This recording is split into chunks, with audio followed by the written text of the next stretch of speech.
Good morning, world, and welcome to the Early Morning Sports Talk Podcast. We truly thank you all for joining with us this morning as we conversate about the latest sports topics that have taken place from this past weekend and will be upcoming this week. And so, welcome back yet to another fun-filled season with us here on the Early Morning Sports Talk Podcast as we embark upon what will be another great episode this morning. And so, yes, world, we are back like a shark attack, back like we left some.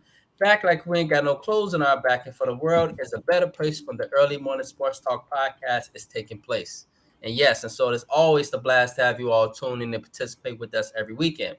As a reminder that every week we always like to begin our podcast by reminding our audience that the Early Morning Sports Talk podcast can be found on Facebook via the Early Morning Sports Talk podcast community page, on Instagram at the Early Morning Sports Talk POD, again on IG at the Early Morning Sports Talk POD.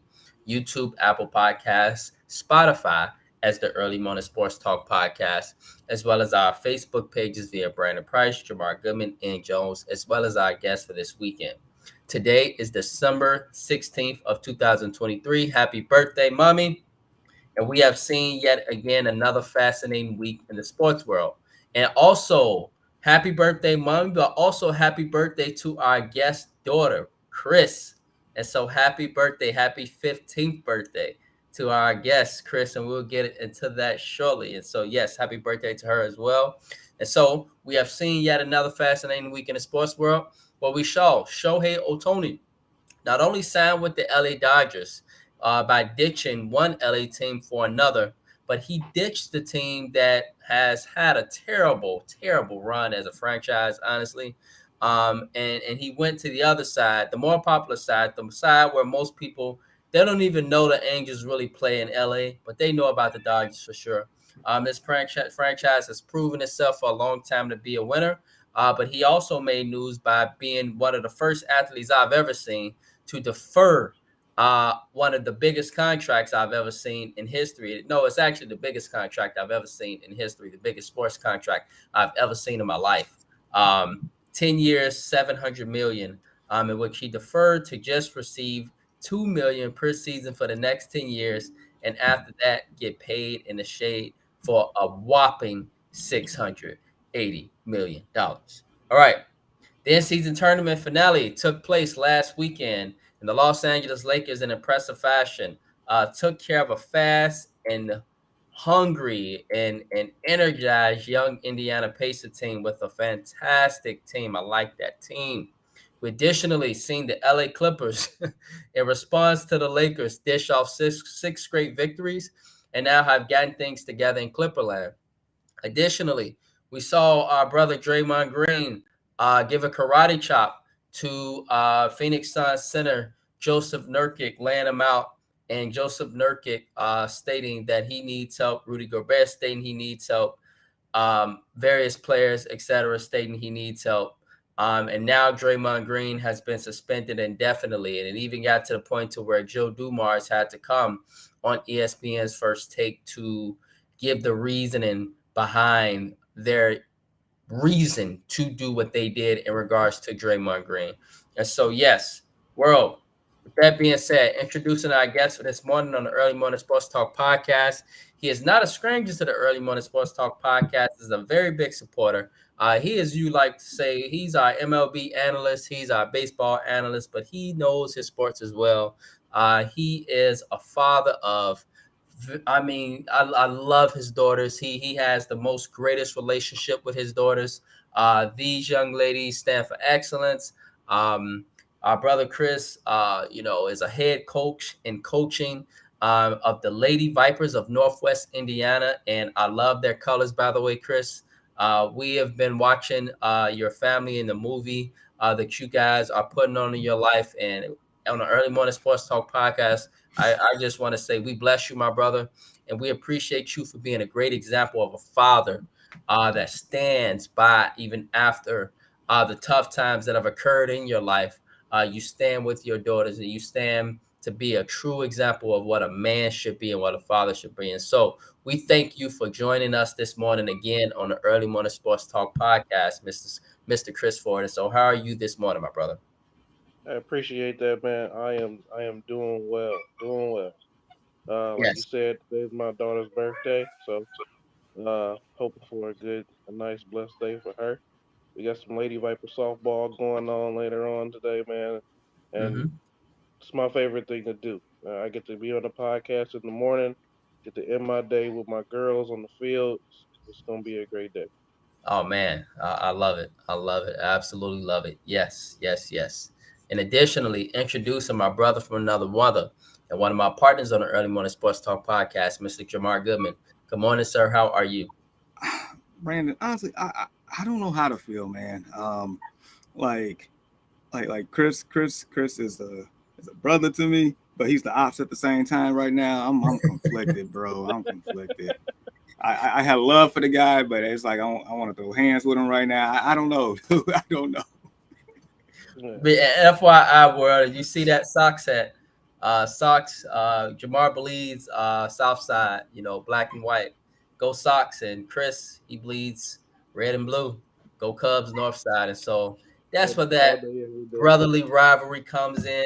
And so yes, that's what he means. And so with that being said, let's get right into it, fellas.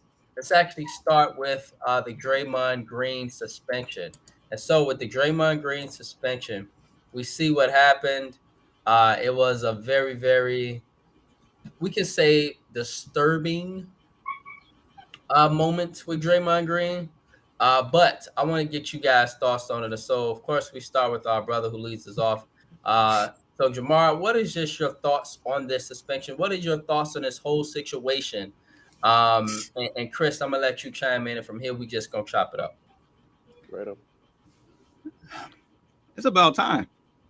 I mean, this man has had so many incidences over the years, and the one before this, when he like just voluntarily just choked out Rudy Gobert, I'm sitting here like some got to give at that point. They only gave him what 5 games. Right? Like I'm like, for you, the incident wasn't even involving you, and you just so happened to find your way in the mix and start choking the man. Like and Rudy Big Cell shouldn't have went out like that, but still, that's not the point. The point is Draymond just out here just doing whatever he wants, and it feels like it's the same. Like every time that he has like something to say about it, it's like I'm not the guy to apologize, but I do apologize for this one. But it's like I wasn't that wasn't my intention, blah blah blah. But it's like, dude, it's like, do anybody have any sympathy for this man? I don't think so. At this point, between the roundhouse punch to the face or the karate chop, whatever you want to call it, the choke out, the stumping on Sabonis while he was on the ground, to who's that? LeBron and the kick right, right. in the, Kick the you know shot. what? Yeah. Yeah, and then I'm pretty sure there's a couple other things I can't think of right now, but it's like, bro. Well, remember the punch too, Jordan Poole. Oh, Yeah, the UFC punch. hey, Oh, he went out based too, though. on what I feel like that might be the only one that's justified, but that's a story for another day. But but but yeah, man, it's like NBA had no choice. That's something they should have probably done a long time ago. But at this Hmm. point, it's no excuse. I mean, the latest one was just like it wasn't even a basketball play. It had nothing to do with basketball. I mean, yeah, maybe he was holding them, but who? If you just do a turnaround like that with your arms flailing, like more than likely you're gonna hit somebody. Right, You just may not know exactly where because you turning around and just flailing your arms, but you're gonna hit him. You know he was right there. right. So I mean, I get it. Draymond's the type of guy to push the limit with certain things, push the envelope, see how far he can get. I mean, he is the enforcer for the team. He does play a vital role in that team's success. Over the course of this past decade. I mean, without him, I don't think they're winning those championships because of the intangibles that he brings to the table, the little things that he does on the court does not show up on the stat sheet that helps Steph Curry and them out. I get all that, but it's like, bro, at the same time, it's like you are in a blessed situation to be in the NBA, to be one of the 400 some people that actually gets to play in this league. And I mean, at the end of the day, it's more so like, yeah, you earned the right because of your play, but it's also a privilege at the same time. I mean, you still got to have some type of professionalism to you, and that's just out of bounds. This is not like it was 30 years ago. when we were growing up and seeing things. Now, part of me sometimes misses it, but nevertheless, I get it for the brand, for what they're trying to do with the league and how it is nowadays in society. You just can't be doing that. Right. So, Yeah. Yep. And so, yeah, I agree with you. Chris, your thoughts, man, before I jump in. Yeah, look, man. So, it was just crazy. I was watching the game, so I seen it in real time, and I'm sitting there, and when he threw the punch, it kind of looked like something just clicked in his head, and then he tried to stop himself, and he just kept going, and he hit Nurkic, and I was just like, I couldn't believe what I just saw. Like, I don't know, man. Like, so for me, like, sometimes I feel like he get caught in situations, and because of his reputation, it just looks really bad. But there are definitely times where you just like, dude, what are you doing? Like, you can't just be hitting people. Now the Rudy Gobert thing, I was okay with, because Because he Rudy was reached his protecting hand. play.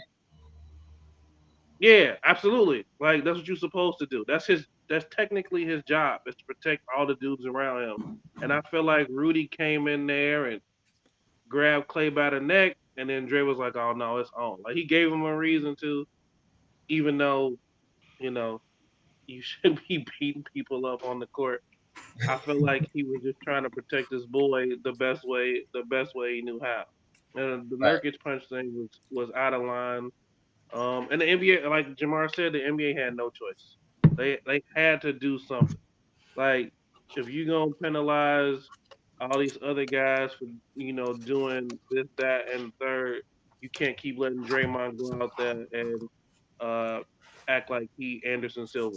You know, um, you just can't. Uh, I like that they suspended him indefinitely, and I like the fact that they don't they want to try to get him help too, man. And I hope he do everything he can to get the help that he need.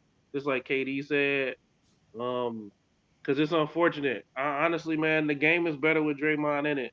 To be completely honest, but his style of play, the intensity he brings, and his genuine love for the game, it's important for the game.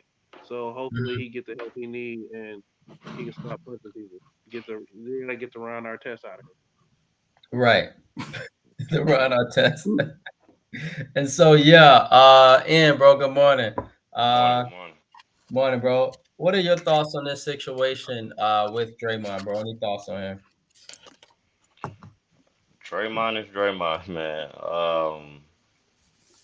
It's at this point it's unacceptable. Um, sometimes. Well, I think what he's been like on a. He's been doing this for almost close to 10 years now. Mm-hmm. Uh, so it's like um, it's like what point you trying to prove? I feel like he's trying to prove. He's trying to be this tough guy. And we know you're the enforcer on the Warriors, but you don't have to prove. You don't have nothing to prove to nobody. Like he said, I was with him with with the Rudy Gobert one. Like you say, he's out there to protect his teammates, and he grabbed Clay by the neck. So I was with him with that. I didn't have an issue with that incident, but when they went on the finals run, it was that 2016. He was kicking somebody in the nuts every It was series. LeBron. Yeah. Yeah, and then he did. 2017, he slammed Chris Paul in the Western Conference Finals. Yeah, it's just always something. Then last year, he stole off Jordan Poole in practice, and that got leaked. And Right. now this year he's just doing stupid stuff. Like I've seen him step on somebody's chest, Oh, and yeah. That was Sabonis. the bonus for the Kings. yeah, then it. like, Yeah, what's up, bonus? and it's not like an accident. It's like, bro, you meant to do that for real, bro. Right. Playing it Like, off like he ain't know what happened. Yeah, like come on, man. Like, what you doing? Like, what are we doing? You know they're not gonna allow that the way they fought in the '90s and the early 2000s. They're not gonna allow that, bro. So we get that you didn't enforce it and that you the voice of the Warriors, but I mean you don't have nothing to prove. You got 4 championships. We know you can play ball. Um, I don't see I don't see the point. And to be honest, I don't think he needs counseling and all that. He don't need counseling. He know what he's doing. Mm, He just need to really mm. just sit out however long they gonna make him sit out and just kind of get his act together, man. I don't know if he's acting out because he's declining as a player or is just out of frustration of the team that they not playing well or I don't know what it is, but Draymond know what he's doing. He don't need counseling. Like counseling for what? So you go out there and do the same thing again? Like you don't need counseling, bro. Well, he Is right. He pretty much said, remember, and he pretty much said during the interview, his last interview after he choked out, Rudy Gobert, that he pretty much another state. I'm aware of what I'm doing, but I'm not going to stop, regardless of what y'all got to say. yeah, Draymond because he wants to put on this, he wants people to fear him, I guess, and But let me ask you this, get, fellas. Let me ask you this, Ian, and you can beat me up for interrupting, bro. I love you. Do no, you you good. think that he do this because he wants to try to give his team an edge? You know how, for instance, John Starks would try to, mess with, Michael Jordan. Dylan Brooks try to mess with LeBron. Do you guys think that Draymond do this intentionally to try to get the crowd going, to try to get his team going, to try to get Steph going, kind of do a little pause moment, slow the game down real quick? You know what I'm saying? You know how, for instance, when you hoop sometimes you hit 5 straight threes when you shooting around and then somebody throw the ball in a random spot, Jamar, to try to throw you off? Is it sort Yeah. of like that to where he trying to throw the other team off, trying to get that momentum, how they used to do it back in the day, how they do with superstars, and he just trying to be that enforcer in a way to try to, get his team focused? Yeah, part of me but thinks so. I believe so, but I mean he going a little beyond that though. I've seen Lance Stevenson blowing in LeBron's ear or Patrick Beverly talking crazy to somebody or like you say Dylan Brooks talking crazy to LeBron or KG blocking Derrick Rose shot and telling him he don't mess with the GDs anyway. Like I, we've seen like a Oh whole, man. but we've seen a whole bunch of things, bro. But I think Draymond, he just taking it too far, bro. And then, Yeah. like I say, they're not gonna let you act like this is the '90s. They don't want that for basketball no more. They don't even want you to touch these guys on defense. So they want these guys to score 150, 160 points a night. It's not the game not gonna be physical like that no more. And he wants Right, people to fear him, right, which is cool, but they can fear you in another way. They don't have to fear you like that all the time, bro. Like we get that you're Draymond and you're not gonna go for certain things. That's cool. We get that. But you going now you just doing stupid stuff and now it's hurting the team because now y'all not playing well. You're one of the leaders of that's the team and you acting like an idiot. right, and it's right. That is a detriment to the team, a true detriment to the team, when he does what he does. But let me ask you this, fellas. Do you think sometimes also that Draymond gets angry, and I actually kind of disagree with you in. I think he does need anger management because when his team is not playing well, he goes into these temper tantrums almost. It's just like, for instance, when you used to having your way for a moment and you just get pissed off and you do something because you angry in the moment. And so, for instance, if you guys ever pay attention to the statistics, you pay attention to how he acts, it's generally when his team is on a slump. It's generally when they're missing shots. It's generally when they're not playing well in the game. And he usually do something crazy to try to. You notice Phoenix was on a run that game, you Yeah. know? And so he does this at times in a way it's like timed almost. And I feel like he in a way trying to give his team an edge, but at the same time, he's angry that they're not hooping the way he feels that they should, And I guess, I would have high expectations too. And if I had the greatest shooter on the planet, and one of the other greatest shooters on the planet as well, I guess I would be pissed off too if we're not scoring the way I think we should. What was you going to say, Jamar? No, I was going to say that. I mean, let's just say, for instance, that is true. All right, but this team is not as good as what they once were. Klay Thompson not playing nowhere near the level that he was playing at back then when they could make up for that. Mm-hmm. The role players not doing whatever they need to do. Heck, Andrew Wiggins coming off the bench now. This is not the same team because a lot of these players are getting over the hill. Steph Curry's the only one that's out there doing their thing. So for him to be doing this and getting himself kicked out of the games and stuff like that, it's more so a detrimental to the team because they need all the body they can get to actually do what they need to do. I mean, Rudy Gobert went on record to say that after that incident, it seems like anytime Steph Curry wasn't playing because he didn't play that game, Draymond always tried to find his way out the game as well. So Right. Maybe that works, in the past when the team was actually at their peak, at their highest form. But now when they still trying to figure it out, trying to see if Kuminga can actually be a productive part of their team, if Moody can be a productive part of their team, if they can just get anything out of everybody else, and it's not worth it right now. Like none of this is worth it. Right. Let me ask you this, fellas. Let me ask you this. And we talk about leadership, right? For instance, for the Early Morning Sports Talk podcast, me and Jamar, the creators, we're the leaders. Okay. If I were to do something incorrect, Jamar, you would check me, vice versa. I feel like, in a way, if Draymond Green or if this was a player on the Lakers and LeBron did this, Jamar, you cannot tell me that if this was somebody on LeBron's team, that every analyst in the world would be, hey, LeBron, you got to do something. You're the leader of this team. How come we never say that about Steph Curry? Because if I'm Steph Curry, I would be pissed off. I would say to him, bro, you messing us up. You making us lose games. You messing with our brand. You messing with our fan base. You messing with the chemistry of the squad. Bro, some got to give here. You need to stop these antics, or I'm going to have to cut you my damn self.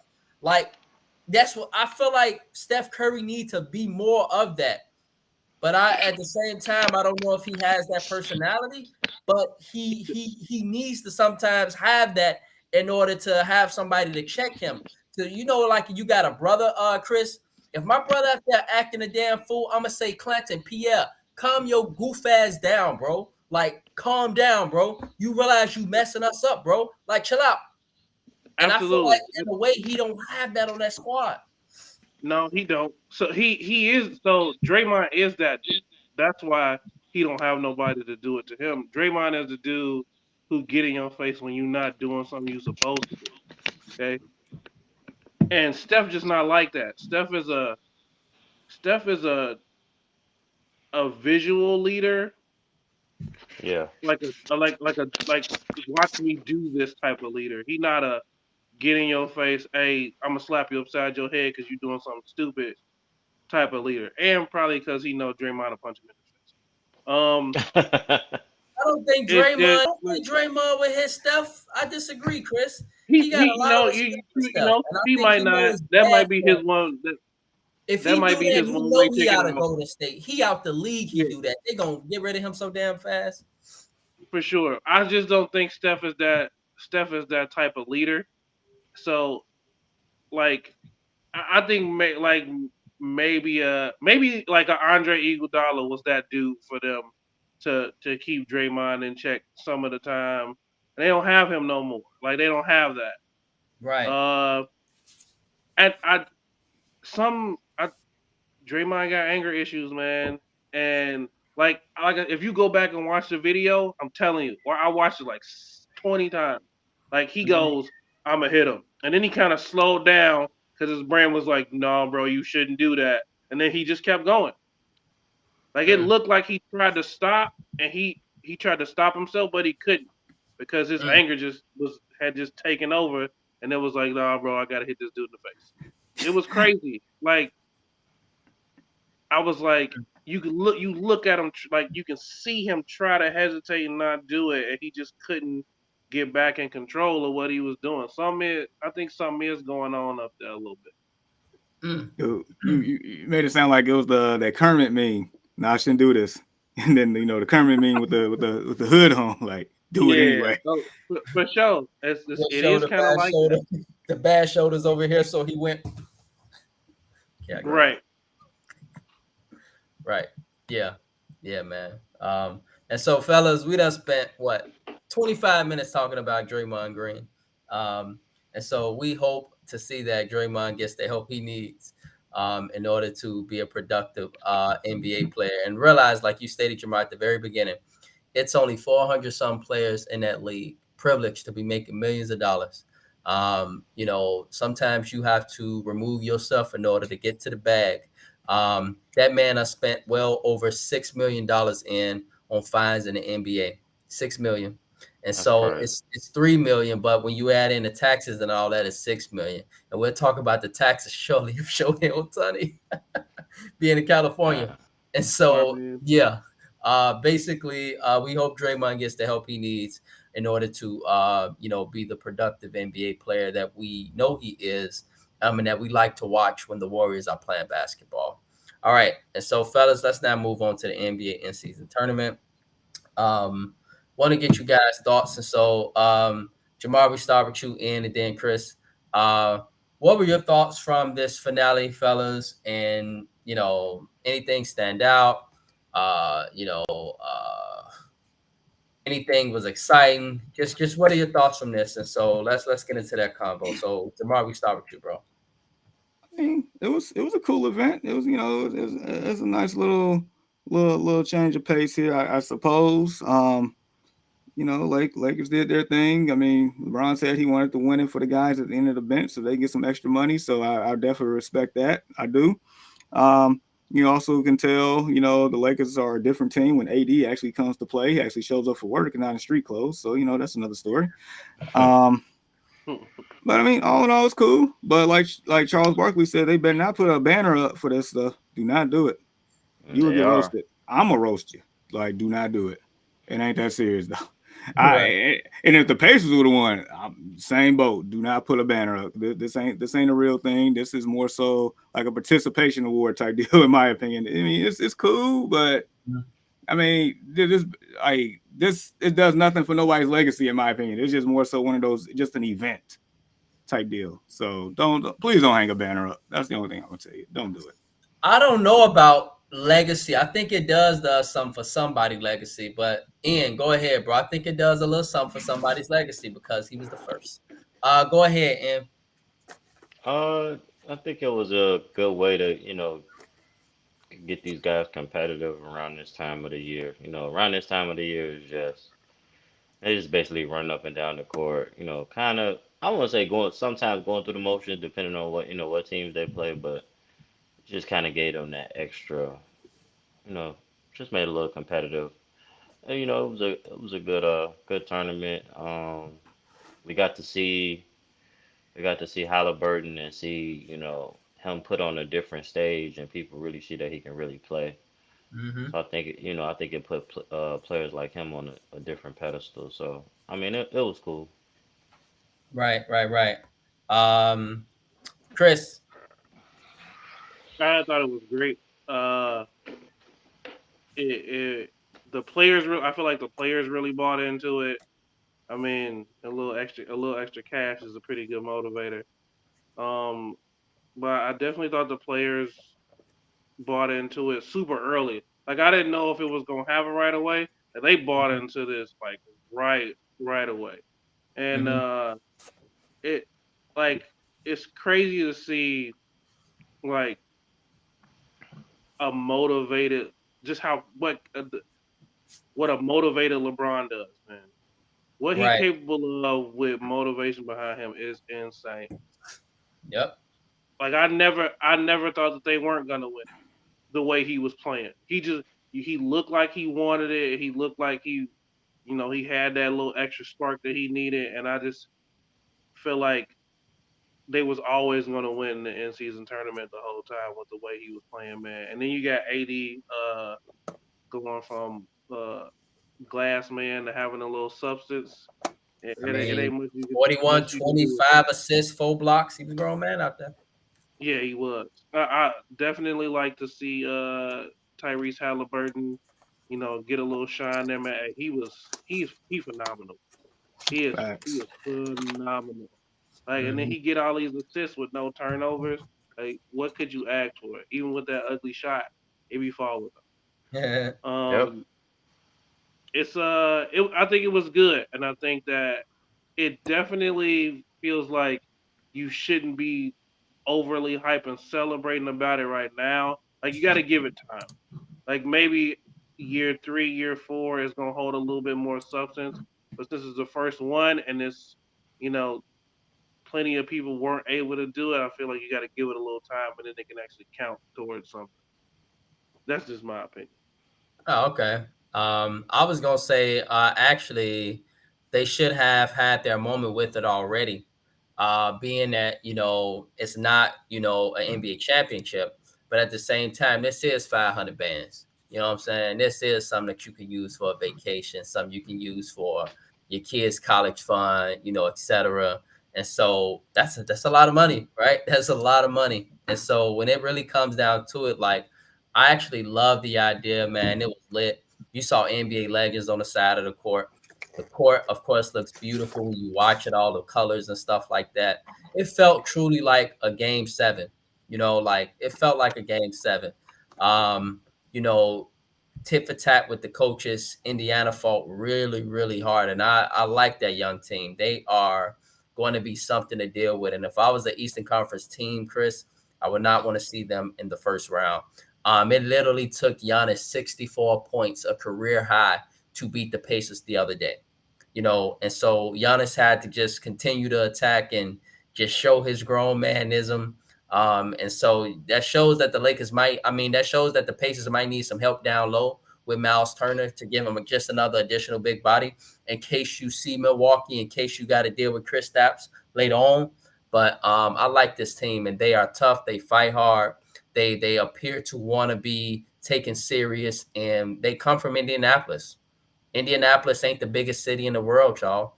Indianapolis is a smaller city in the Midwest. And it's not a Chicago, it's not a New York. And so they come with something to prove. You know what I'm saying? They come with that blue collar Chris mindset, coming to play. We ain't got nothing to lose. And it was a great, great matchup. And so shout out to LeBron from the Early Morning Sports Talk podcast, because you are the first person to win this East season tournament. Now, it doesn't make you the GOAT. No, it does not. We're not going to go that far. But it does make you say, okay, I was the first person to win this tournament. And so in a way, it is something he can add to his resume. Something he can indeed add to his resume. So, yeah. Indiana got to play better defense. Yeah, they got to play some defense for sure. Which is why I say they got to find a bigger body. They got to find another big body that can move, etc. That can do some work on the defensive end. Because if, they can get you said this last week, Jamar, if they can get a person that can, be a good defender, you get 3-4 more possessions for that team, Chris. That can turn out to be 8, 9, 10 points. That could be a big difference in the game. Right. They can definitely put the ball on the hole. Absolutely. And so, yeah. And so, fellas, if you guys ready, we can now progress to MLB, which is our brother Chris's favorite topic. The LA Dodgers, man. The LA Dodgers, they went out and they made some flashes this week. They went out and got 2 great players. I mean, we were just talking about Tyler Glasnow as a Cy Young candidate 2 years ago. And we know what he does with that franchise. They have been in the playoffs consistently. One of the biggest reasons is due to Tyler Glasnow. This guy is a fantastic pitcher, and he just went to LA out of nowhere. But that ain't even a big acquisition, y'all. The best player in baseball, Shohei Ohtani, went from basically the south side to the north side. He went from the LA Angels to now the LA Dodgers. one of the greatest franchises in MLB history. And now he is there with an all-star team. And so just Chris, we're gonna start with you, then Jamar, then Em. What are your thoughts on this, man? Did this make the Dodgers a championship favorite? On paper, yes. Okay. First and foremost, to hell with the Dodgers. But look, man. On paper, yeah, it does. There's just a few things. Okay, Shohei Ohtani, great. He's gonna be a great hitter for them. The bottom of their lineup, though, I'm not afraid of it. Like, if you get past the first 4 or 5 guys, there's nothing to be scared of. Okay. And that's the thing about having superstar heavy lineups is that you gotta then you end up with guys who are journeymen or not that proven, like Jason Hayward. He a journeyman, really. He's a journeyman. Yeah, right. At this point, Gavin Lux, not that great, but serviceable. Deserves to be in the MLB, obviously. Mhm. My whole thing about it is, man, is they have to be able to still get people out. And their 2 best players the 2 new players that they signed, one of them not going to be able to pitch this year. And Tyler Glass now, I mean,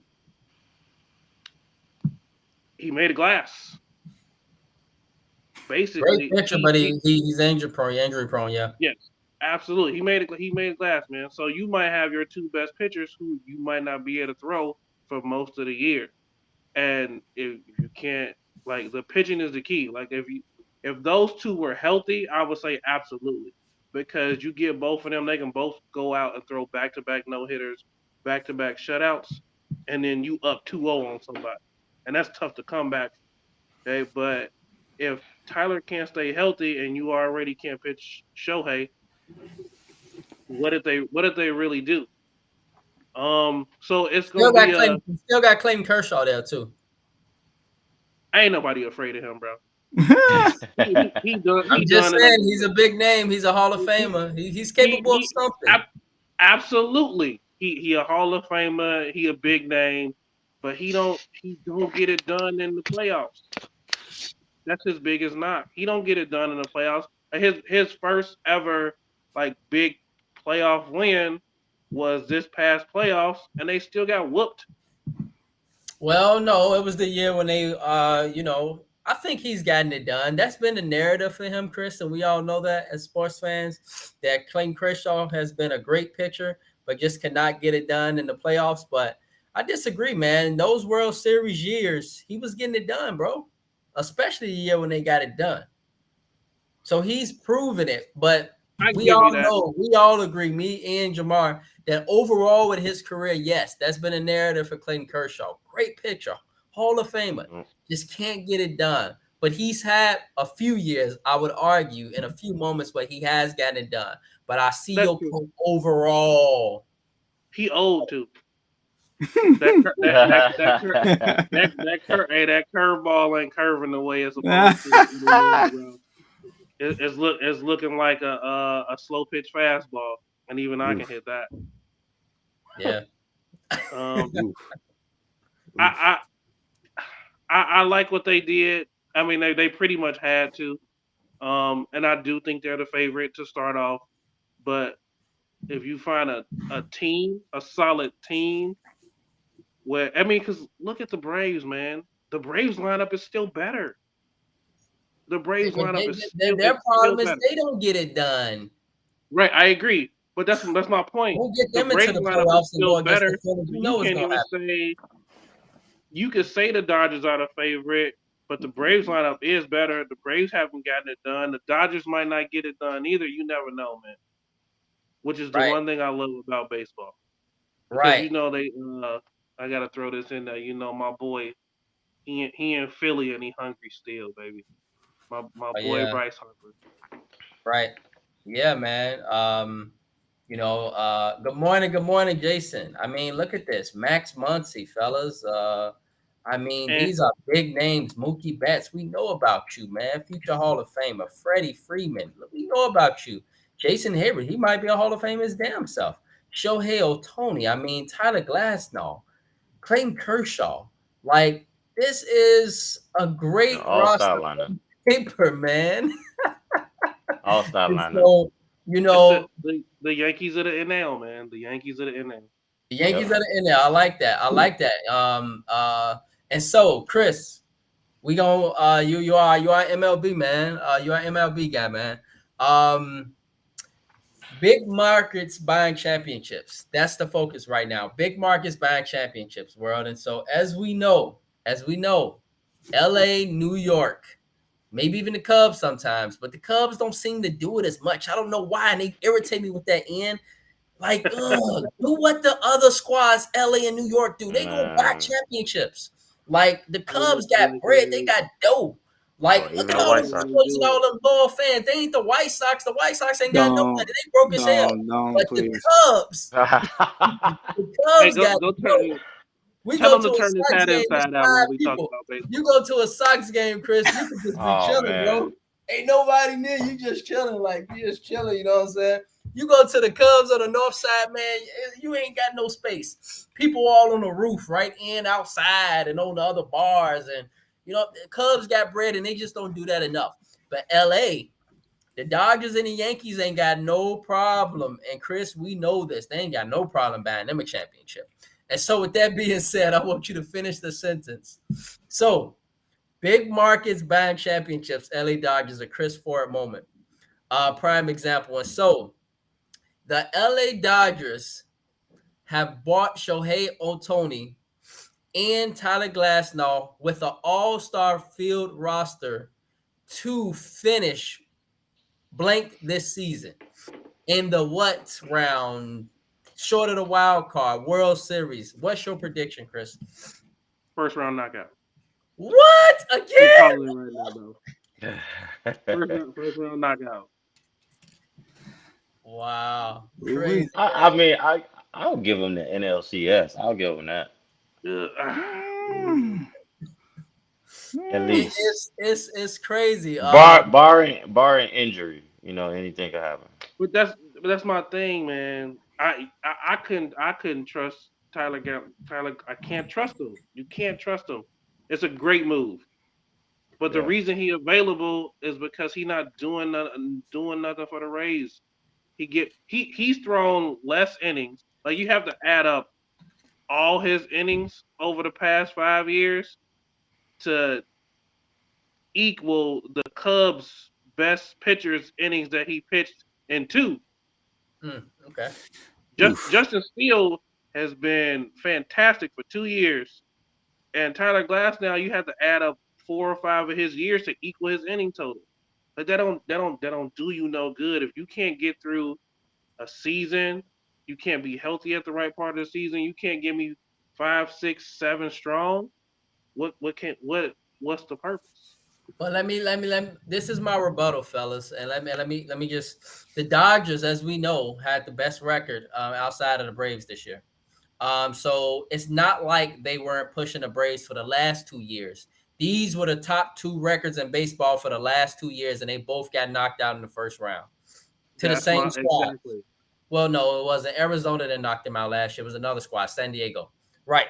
And so basically, with this being said, like, this is a big money market, right? But they come up short all the time due to these reasons. I just want to say this, Chris. Maybe they got Tyler Glasnow and they know about his injury history, fellas, but they want him for the right time of the season. And so they say, hey, we've gotten the best record in baseball for the last couple of years. We still got what we believe a great roster. So we can get through this regular season, even if you're not healthy, and we just want you for when it matters most, postseason. And so could that be a strategy for the Dodgers? You got a great roster. Yeah, you got a great roster. And so, we want to make sure that you are right for the important time. And so we start getting you in the second half of the season, getting you going. And by the time October comes around, you will be around, you will be available. And so If they were smart, they'd go to a 6-man rotation. okay, that's an option. That's what I would do. If they were smart, they would go to a 6-man rotation. Now, what's a 6-man rotation? This is new to me. So it's just where it's basically you just don't pitch. You don't pitch every 5th day. You get an extra day of rest, so it keeps your innings down and your appearances down. So like Walker Buehler, less strain on him. Which Tyler Glasnow, you need less strain on him because it seemed like the more he pitched, the more likely he is to get hurt. Right. And they have pitching injuries all the time too. Like their 2 best pitchers, I'm pretty sure were hurt last year. But if you go to a 6-man rotation, it just I think we did it. I think the Cubs did it once with John Lester to keep him fresh for the run, to make sure that he wasn't overworked. So when we really, really needed him, everything was good to go. Right. Exactly. Okay. That makes sense. And so, yeah, fellas, we have not gotten to y'all. And so Jamar and let's talk about and out here looking like Nipsey. Who is that? That's Jason Simmons. Good morning, Jason. Good morning, bro. Hello, Swole. We had Jason Simmons on with us on the Early Morning Sports Talk podcast before too, and Jason, he was our center at Morgan Park. We played football, and so that's our bro. Jason, what's good with you, bro? So yeah. And so let's talk about this contract, fellas. And so Jamar and I'll let you guys chime in, and Chris as well. Let's start with you, Jamar. So what are your thoughts from this contract, man? Is this a bad move or is this a genius move? Why was it done? What do you think? And Ian, what do you think was going on inside the mind of the organization as well as Shohei Ohtani on why he deferred? And so let's start with you, Jamar. Man, I mean, any team that's going to sign Shohei Ohtani, I mean, it's a win all the way around. Not only just for the baseball team itself, but just more so like for the brand, like the money that you're gonna bring in. It's a win. It's a win for baseball, and I'm glad he had enough sense to, if you're gonna be in the same city, at least go to the other team and not the Mike Trout team that's I know that's your favorite player and all, Brandon, but favorite player don't. Oh, my bad. No, and then the fact that he's deferring his money for 10 years down the road, that's lovely. And the fact that he's getting like what 40 to 45 million in endorsements. And the crazy thing is what I learned, like in order for the Dodgers to even make that happen, they had to have that money basically up front to even pull that off. Show you that guy bank, Chris. Whew. Oh yeah, like, deep pockets. Deep pockets.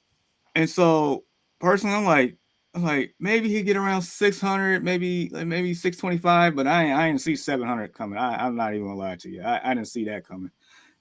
Biggest contract in North American sports history. It just goes to show that somebody of that basically that stature of a unicorn is worth the money.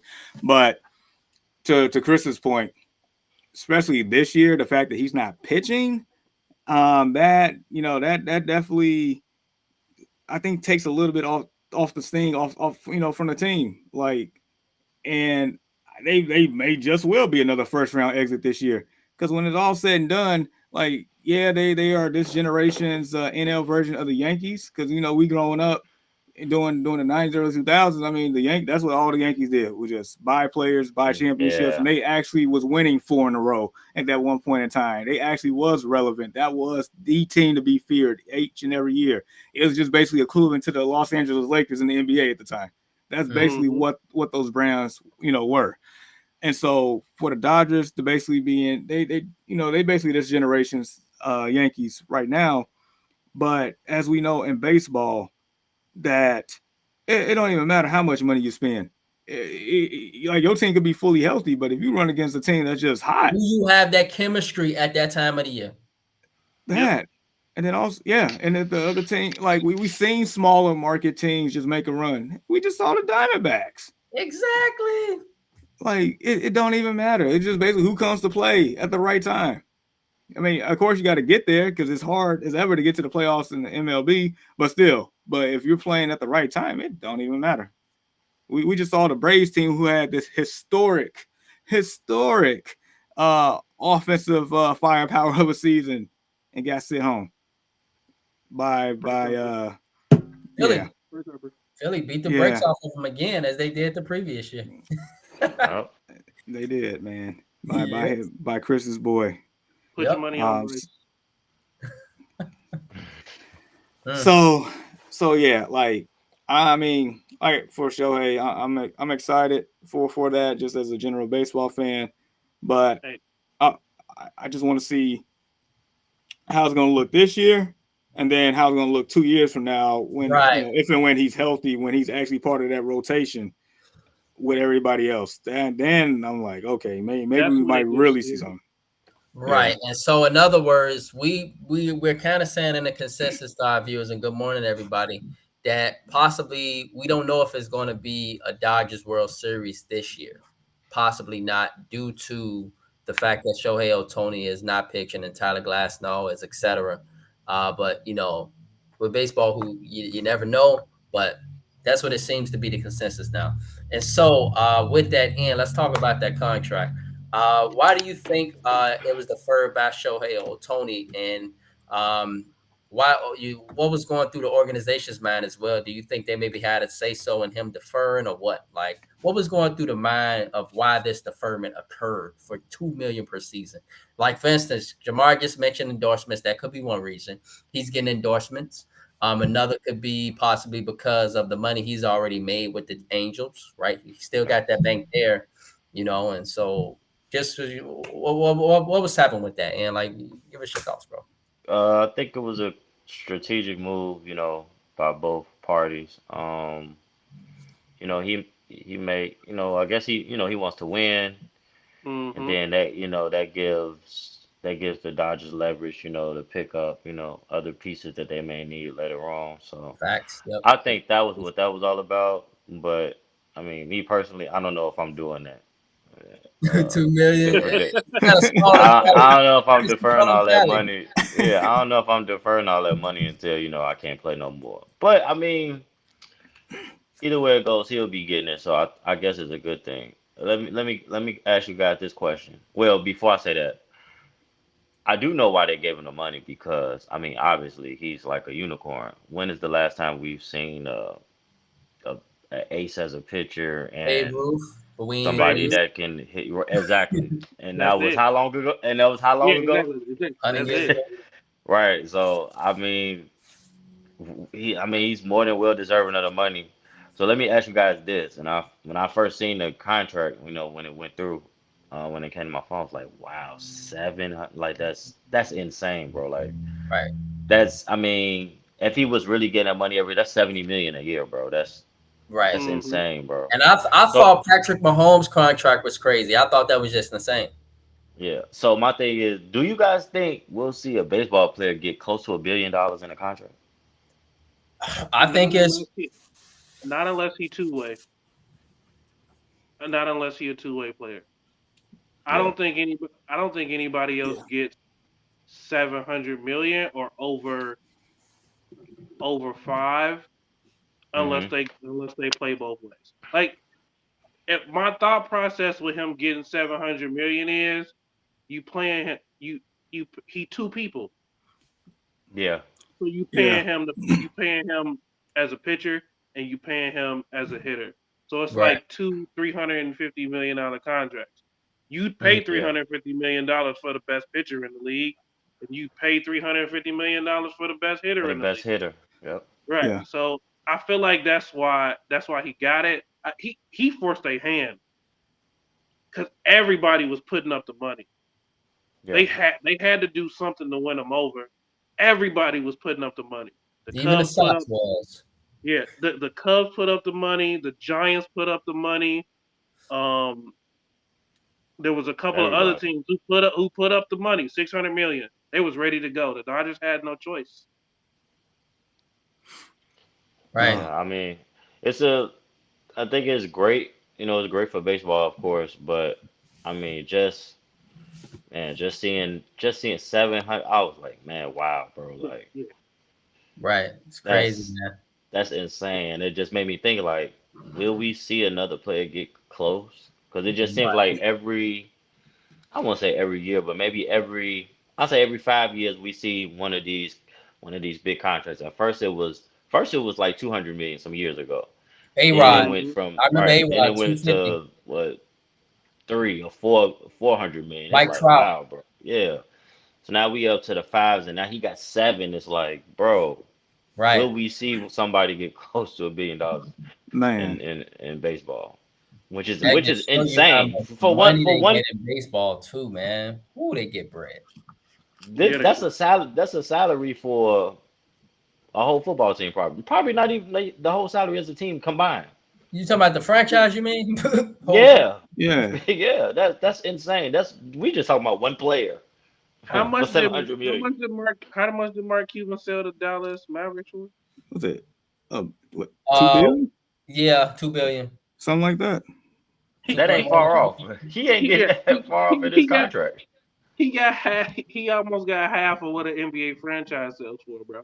That's Right. That's crazy. that's that's insane. Yeah. Oh, I'll be sure to get a jersey though. man. Oh yeah, you gotta have a Oh, jersey. yeah. And And he is prolific, man. He Yeah, and just watching everything most he do in the field is fantastic. The money, dude, this was genius. This was genius, bro. When I seen the contract, I was like, "That's a lot of money." And then I heard about like the stipulations, and I was like, "This dude got to be the smartest dude in the world for sure."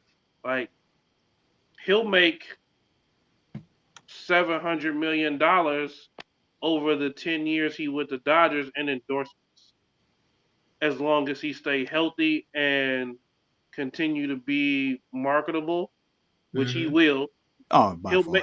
He'll make close to 700 million in the 10 years that he's there. And if he's still good when his contract is over with, somebody else gonna pay him 4, 5, 600 million after that contract is over with, and he's still gonna get that 680.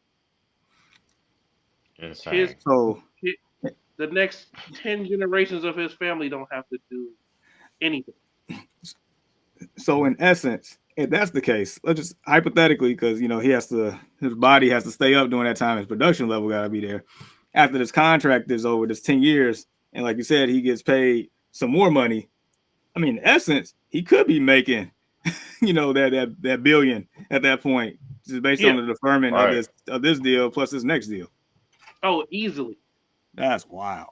Yep. If he can find a way to stay healthy and be productive, he gonna He make messed around, be one money of the we can't richest even. men in the world. And yeah, that's it right there. Yeah. He must Be be one one of of the the richest richest men in the men in the world. world. It just depends on what he does with his money, how he spends it. And so it shows you he's very cognizant financially. You get 700 million, you defer. Now, this is our business classes, fellas. This is our Purdue business, Jamar. 2 million, you defer it. You got 10 years. 20 million is what you're spending. Okay. You got your previous money, you got your endorsements, all that. So it's smart. He's living basically on what we would call limited means. 680 million down the road. If you got the right investments and you can literally, with the money you got, let's not even take the 680 in, leave that to the side, bro.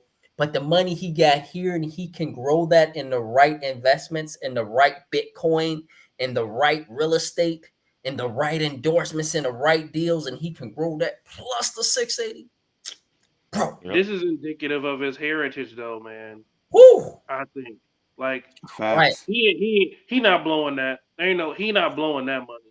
That money gonna be He's showing it because I mean him deferring that, well he's showing how smart he spent. is. You And tell so he's not I showing it. guarantee you what he gonna do. Once that 10 years is over with, he not gonna stay with the Dodgers. He gonna go somewhere where they can't take it. Shit, in LA, the taxes is Come on, insane. bro. You headed where I was headed. He is going to move somewhere where they can't tax him enough, and he gonna get all of that. All of that. Yep. All of Yeah, that. Because in LA, they ends up tax in. you about 50%.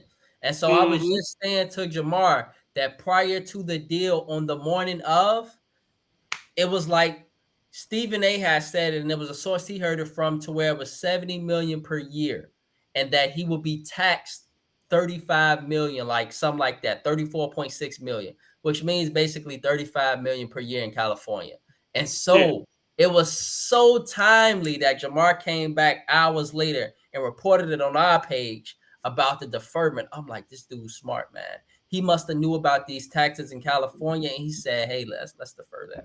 He probably knows Well, he because of his already current went through it. contract. Right, Yeah, because he his already current went through it. contract with the Angels.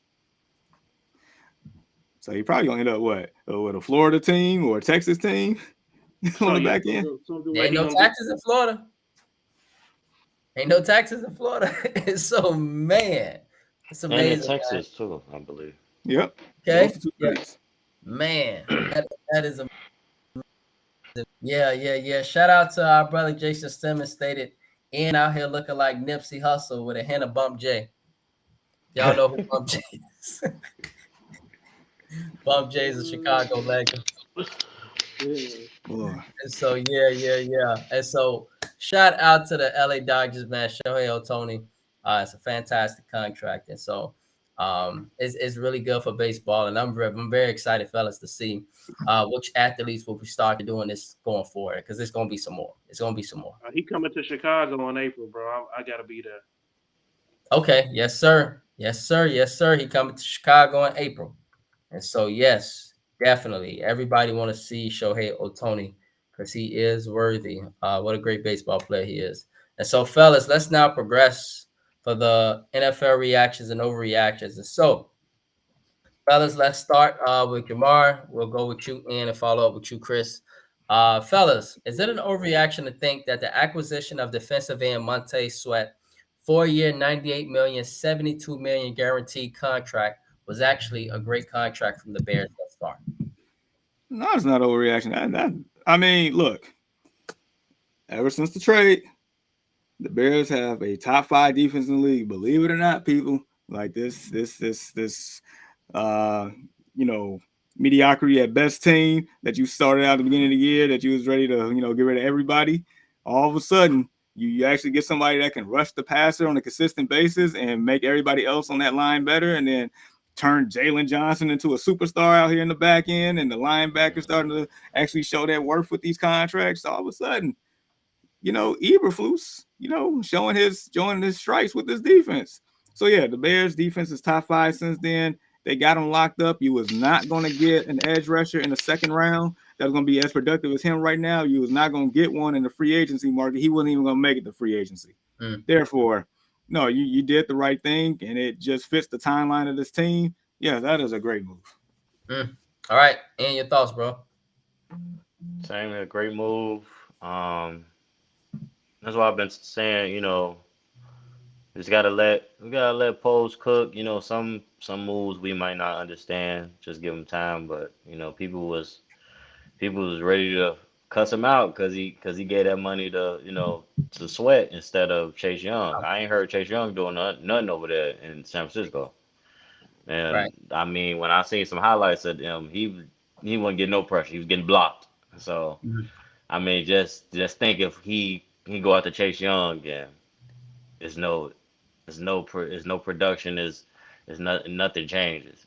Then we pissed, so Right. you just got to see it for it, and let these guys do what they do and give them a chance, and it's looking like Sweat it was a good deal, and the DJ Moore deals it's looking like a good deal, so Right. we'll see. Absolutely, yeah. Chris, bro, and I know you are a Colts fan, but we talking the Bears. Is it an overreaction to think that the acquisition of defensive end Montez Sweat, 4-year, 98 million, 72 million guaranteed contract, guaranteed money, was a good contract from the Bears? And so, Don't be looking at me like that, bro. You know what I'm talking about. I can see you. I don't be looking at me like that. Hey, I can't believe I'm gonna say this, man, but it's smart. It's great. great. They did something right, man. You say they did something right finally. The funny thing is, this is the second Chicago team to do something right.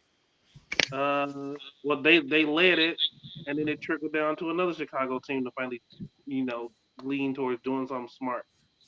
Bears look good though. The Bears defense look good. Uh, as much as I don't care for them, I can be realistic and say that the move was fantastic. I got my boy in tears down there, man. Look at Dreams do come true, fellas.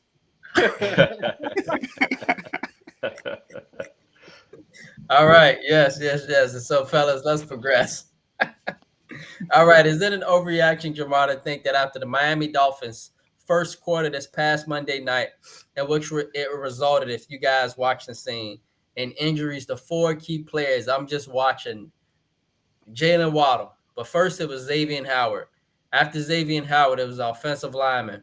After offensive lineman, it was Jalen Waddle. And after that, it was Tyreek Hill. And so the whole damn team for Miami, then it was the linebacker. I mean, they out there just all getting hurt. And so I'm just curious. Is it an overreaction to think that after the Miami Dolphins first quarter this past Monday night, in which this resulted in injuries to 4 key players, which were and are 3 Pro Bowl caliber players and both of your starting wide receivers, that this team's training staff will likely be on an alert for the rest of this season, just on a watch. And so, Ian, your thoughts, bro? I mean, Jamal, let's start with you. Was it the weather? Was it just Miami and the heat? What's going on? Did they not scratch right? Like, for them to just all get injured like that back to back, something happened, Jamar. I've never seen that. But maybe it's Miami. Maybe it's the Heat. I mean, maybe it's coincidence. I'm gonna say this is an overreaction just a little bit here. Okay. I mean, for Tyreek Hill, I mean, he's been banged up. I mean, the man has had a lot of usage on his body this whole year as he's trying to go for 2,000 yards. So at a certain point, you're just gonna break down. I think the center, I think he has a torn ACL or whatnot. I just know. I mean, I think that was just unfortunate. I think it just it's a lot of coincidences, huh? I mean, I think so.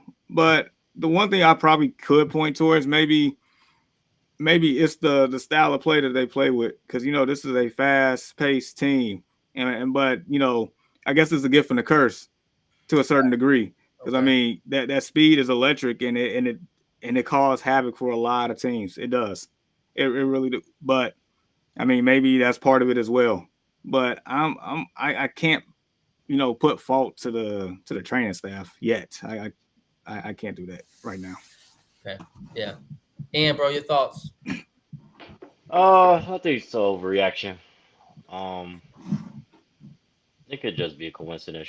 Things happen in this game of football, and I mean, like Jamar stated, that's the gift and the curse of them being a fast team. I mean, that explosive. I think I don't know if you can remember, Brandon, but that's all. They almost play like fast break football, how we did in camp that time. And, Yeah. that's how explosive they are. So I think it's a little overreaction. Okay. I was just thinking about fast break football this morning. And so shout out to Jack Ramsey. I don't know if you heard, but him and Sin Q, they Yeah. not already head coaching at Uh, Semi now. He left Kenwood. You posted it, uh, right? And yep. Jack is there now, and he was part of Class 08. And I remember he's on my fast break football team. We've been running Yeah. up throwing the ball, and he'd be like, "Brandon, run!" I'd be like, "Okay." He like, and so Yeah, shout so out to good job. FCA, Fellowship of Christian Athletes football camp that we did every summer. I used to love FCA, man. I'm sorry, y'all, for my ADHD moment and those biscuits with the gravy, bro, and the cereal. And Biscuits and gravy. I'm telling you, man. so good. Then go right back outside and play fast break football. And so yeah, it used to be fun, man. And so Chris, my bad for the ADHD moment, bro. No, But you good, man. all right. And so is it an overreaction to think that after the Miami Dolphins first quarter this past Monday night, in which this resulted in injuries to 4 key players, which were and are 3 Pro Bowl caliber players, and both of your starting wide receivers, that this team training staff should likely be on alert and on watch for the rest of the season? I think it is. I think it was just a little string of bad luck. Um, I don't think that's a tell all of their conditioning or anything like that, man. Football is football, and it's strenuous on the body, and the way they move their offense, they're amped up and ramped up all the time, man. Moving fast, playing at a fast pace. It's bound to happen. Um, I think they'll be all right though. Okay. Yes, yes, yes. All right. And so, fellas, let's now progress. On the other hand, is it an overreaction to think, fellas, that if the New York Giants continue to get stellar play from rookie and former University of Illinois starting quarterback Tommy DeVito, that this could help save the job of Brian Daboll? I think so. As far as the reaction question, I don't know, but I personally think that Daboll's job is not even up this year, even though the team is looking the way it is, and that's just because of the fact that, I mean, look what he did last year with a team that's pretty similar to his current team now. They made the playoffs. I felt like that roster had no business making the playoffs last year, even winning the playoff game. They had no business making the playoffs. And you look at this pretty much the same roster, what you added, Darren Waller, pretty much kept everybody else. That's what it felt like. Your receiving core is still non-existent. Offensive line is still the same. Defense is, have amnesia at times. Sometimes they play well. Sometimes they forget how to play. And so, I mean, if anything, DeVito just taking the most out of his opportunity right now and just trying to win games. So, I mean, you basically got a mini Daniel Jones right here at this point. So why are you paying the other guy Saquon's money right now? All right. That's the big debate here. That's the big debate.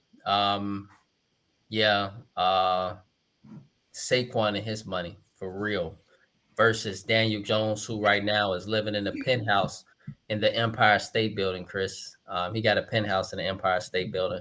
It was reported on the Early Morning Sports Talk podcast Twitter page, and so that's how we found out. Yeah.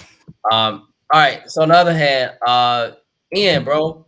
On the other hand, is it an overreaction to think that if the New York Giants continue to get stellar play from rookie and former University of Illinois starting quarterback Tommy DeVito, that this could help save the job of Brian Daboll? It's kind of overreaction. I think his job is still intact. Mm-hmm. It's getting a little rocky, but they need some help. They need some big signings. They need a good draft. Some solid pickups that that fit their system and fit what they're trying to do over there. Need an O line for sure.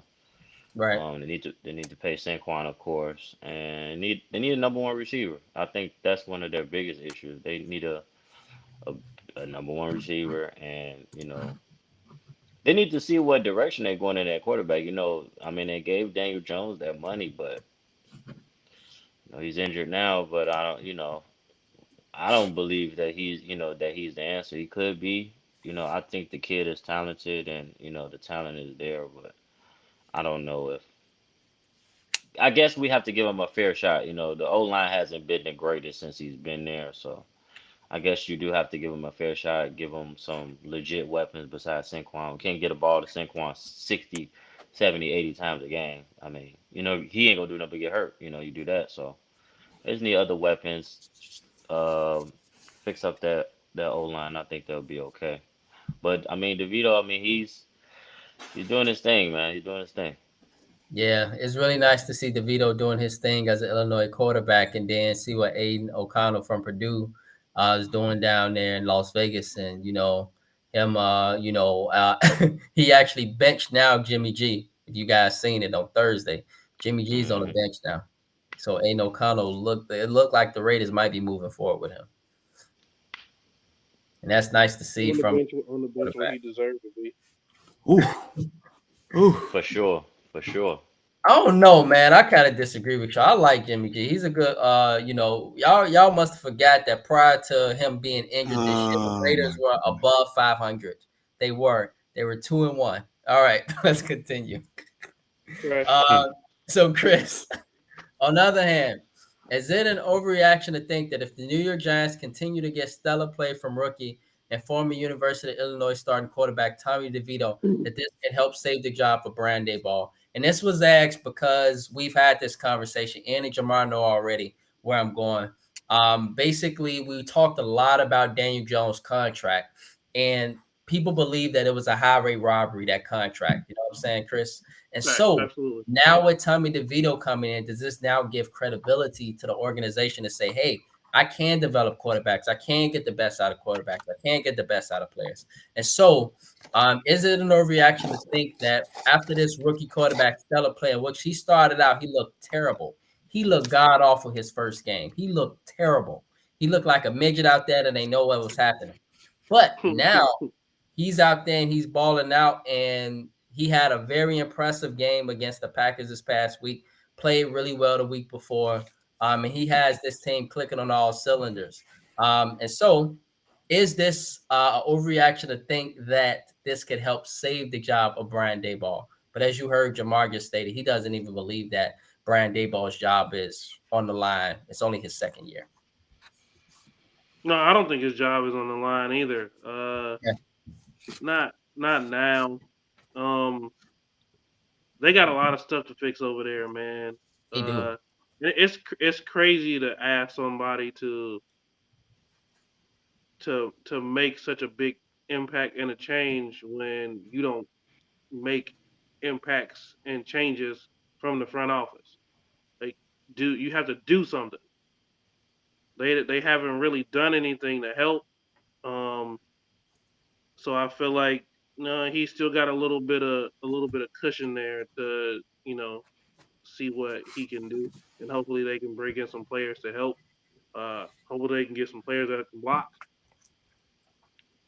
Give the quarterback some time to throw. Give Saquon some good running lanes, and then maybe we'll see from there. Right. Yep. Yeah. All right. Yes, let's now progress, fellas. Is it an overreaction to think, fellas, that the source from this week whom reported the contract details for Chicago Bears cornerback Jalen Johnson was either clout chasing or uses Bloomberg as well as MSNBC's Squawk Box for his news source on sports? And so, Jamar, what are your thoughts, bro? Boy. Look. We've been talking about him for the last 3 weeks. I know, man. Look, like Jalen, I say until they actually make a decision, I say this is the last time we talk about this man, because for what it's worth, he's playing the best football of his career right now. We all have our same thoughts here. Chris, we don't believe this man is top 10 or worth $17 million, but we do think he is worth a contract extension with the Bears. We do. Prior to this year, I think he only had one interception his whole career, and this is his fourth year right now. And he just so happened to have 3 on the year now, 3 or 4, I forgot. 3. 4. I think he got 4 because he got one last week. I think it's 4. Yeah, 4. Okay, so he just so happened. Good job, son. And I think a lot of that has to do with Montez Sweat being here, forced impression and things like that. I'm just saying, I feel like it's correlated, but nevertheless. That's where we at. At this point, just if it happens, it happens. I want him to stay. I just don't want him to,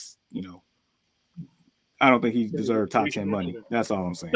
He got to get restructured that contract. Yeah, dog. So, Ian, bro, is it an overreaction to think that the source, because remember, Ian, you reported this on the page that the source, the white man who was from whatever website, that the source from this week whom reported the contract details, and I took a look, y'all, online, and it was a dude that literally called him out, a fellow reporter, and said Yup, he pointed him out like, why are you reporting this?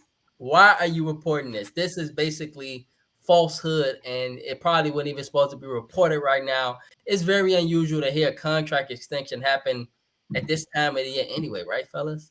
And so it was like, when I heard about it, I'm like, damn, they did that like fast and out of nowhere. Like, would have expected that in the off season or something, you know what I'm saying? And so like, Hmm. is it an overreaction to think that this source from this week, who reported the contract details for Chicago Bears cornerback Jalen Johnson, was either chasing clout or uses Bloomberg, which Jamar, you know about Bloomberg Financial, as well as NBC Squawk Box, fellas, which is also financial stuff that comes on in the morning for its news source for sports. And so, is this an overreaction? Yeah, it's an overreaction. I think, it was just done, done for the clout. Um, like Jamar stated, we want him to get paid. I wouldn't, want, any young black male to, well, anybody, period. I wouldn't want anybody not to, get their paper because if they gonna give it to you, hell, take it. I ain't Yeah. mad at you, but do I think he Fact. worth it? Nah, I don't think he worth it. Um, like you say, he's been playing the best football of his career. Um, whoever was kind of trolling our page, they asked me the other day, came back on the page, asked me the other day was, do you think he's a top 10 cornerback now?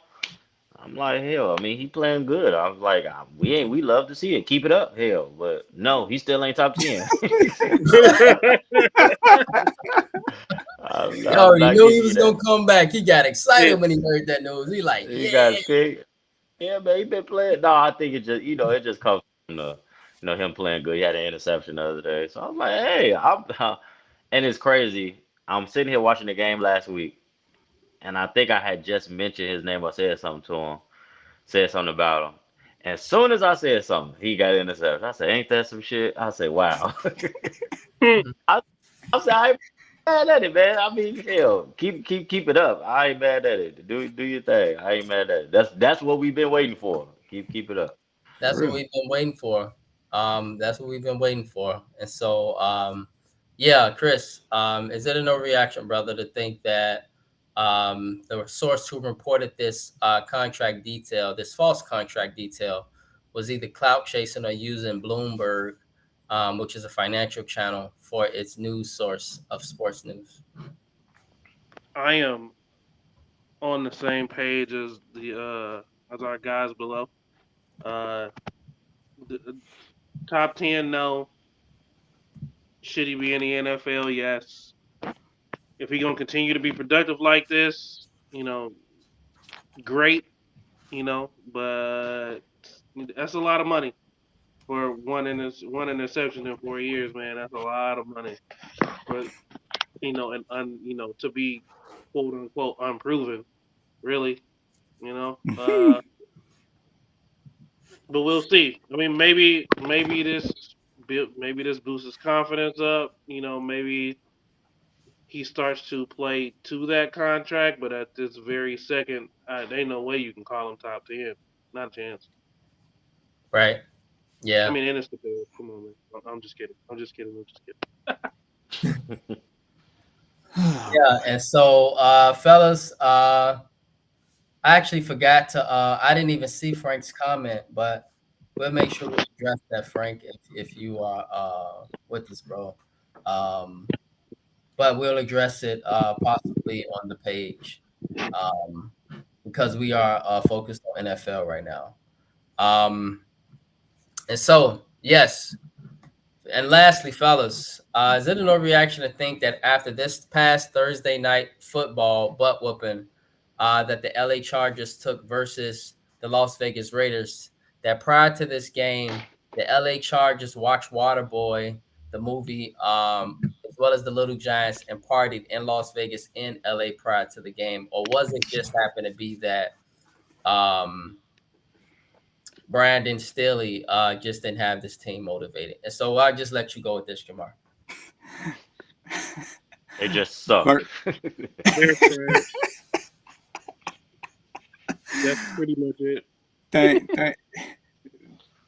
I don't ever call for a man's job, but dog, thank you for like the ownership for actually having some sense. My gosh, that man should have been let go 11 months ago. But no, you wanted to keep the man around. You thought he was going to be the guy to turn this around. This team literally quit on this dude. They Yep. quit. There's no way that a team led by Aiden O'Connell should be throwing 42 points up at halftime, 42-0, and then finish the game with 63 points. We talking about Aiden O'Connell. I understand he went to Purdue and all like boiler up, blah blah blah. I don't care about that. It's Aiden freaking O'Connell. Like, and I get it. There's no Justin Herbert, but you still got Austin Eckler. You still got Keenan Allen. You still got Khalil Mack. He didn't play the other night. Like, all right, like, but that team is they quit. well capable. Yeah, they quit on that man. They probably tuned that man out for like 2 years ago. We just don't know it. But it showed, man. Just to end it, they just suck. Yeah, man. The LA Chargers are very good on paper, Chris. Very good on paper. Another LA team with LA money that thought they were going to bat him a championship.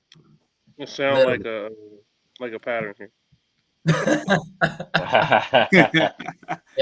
They went out, spent big money, and when we seen all this for the LA Chargers, I was never excited about it. I stood my ground. I'm not too excited about them just because I think Justin Herbert was overrated.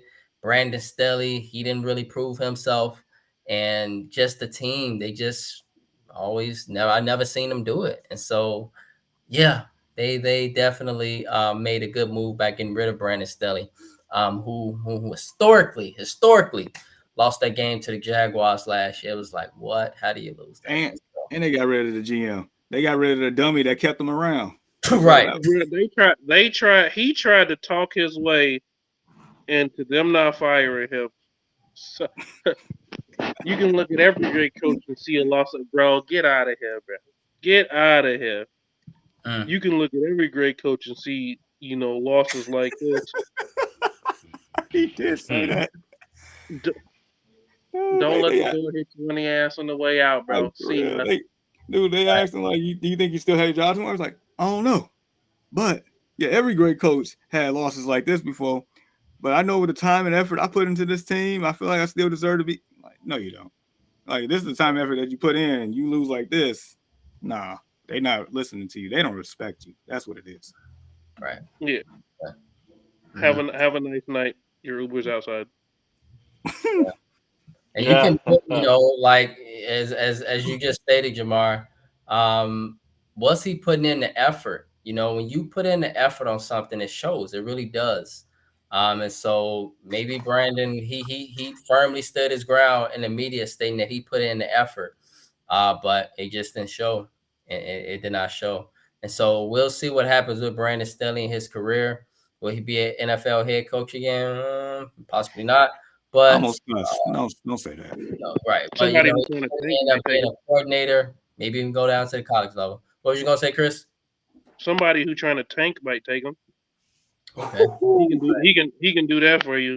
He can lose for you, that's for sure. Okay. Yeah. And so fellas.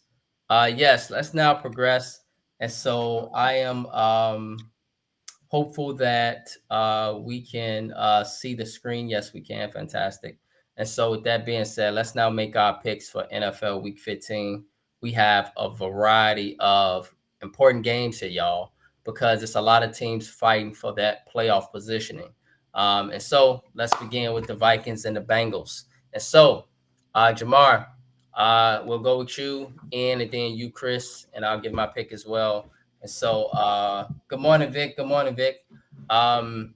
Give us your pick, Jamar. Who you got? Minnesota, Cincinnati. And by the way, the team at the bottom is at home, so they in Paul Brown Stadium in Cincinnati. Just so you know, we can't see the teams. You got to scroll down. Oh, okay. You can't see them at the top. Oh, okay. I can't. My bad. Yeah. But they played today, right? Yeah. There's 3 games today. Mm-hmm.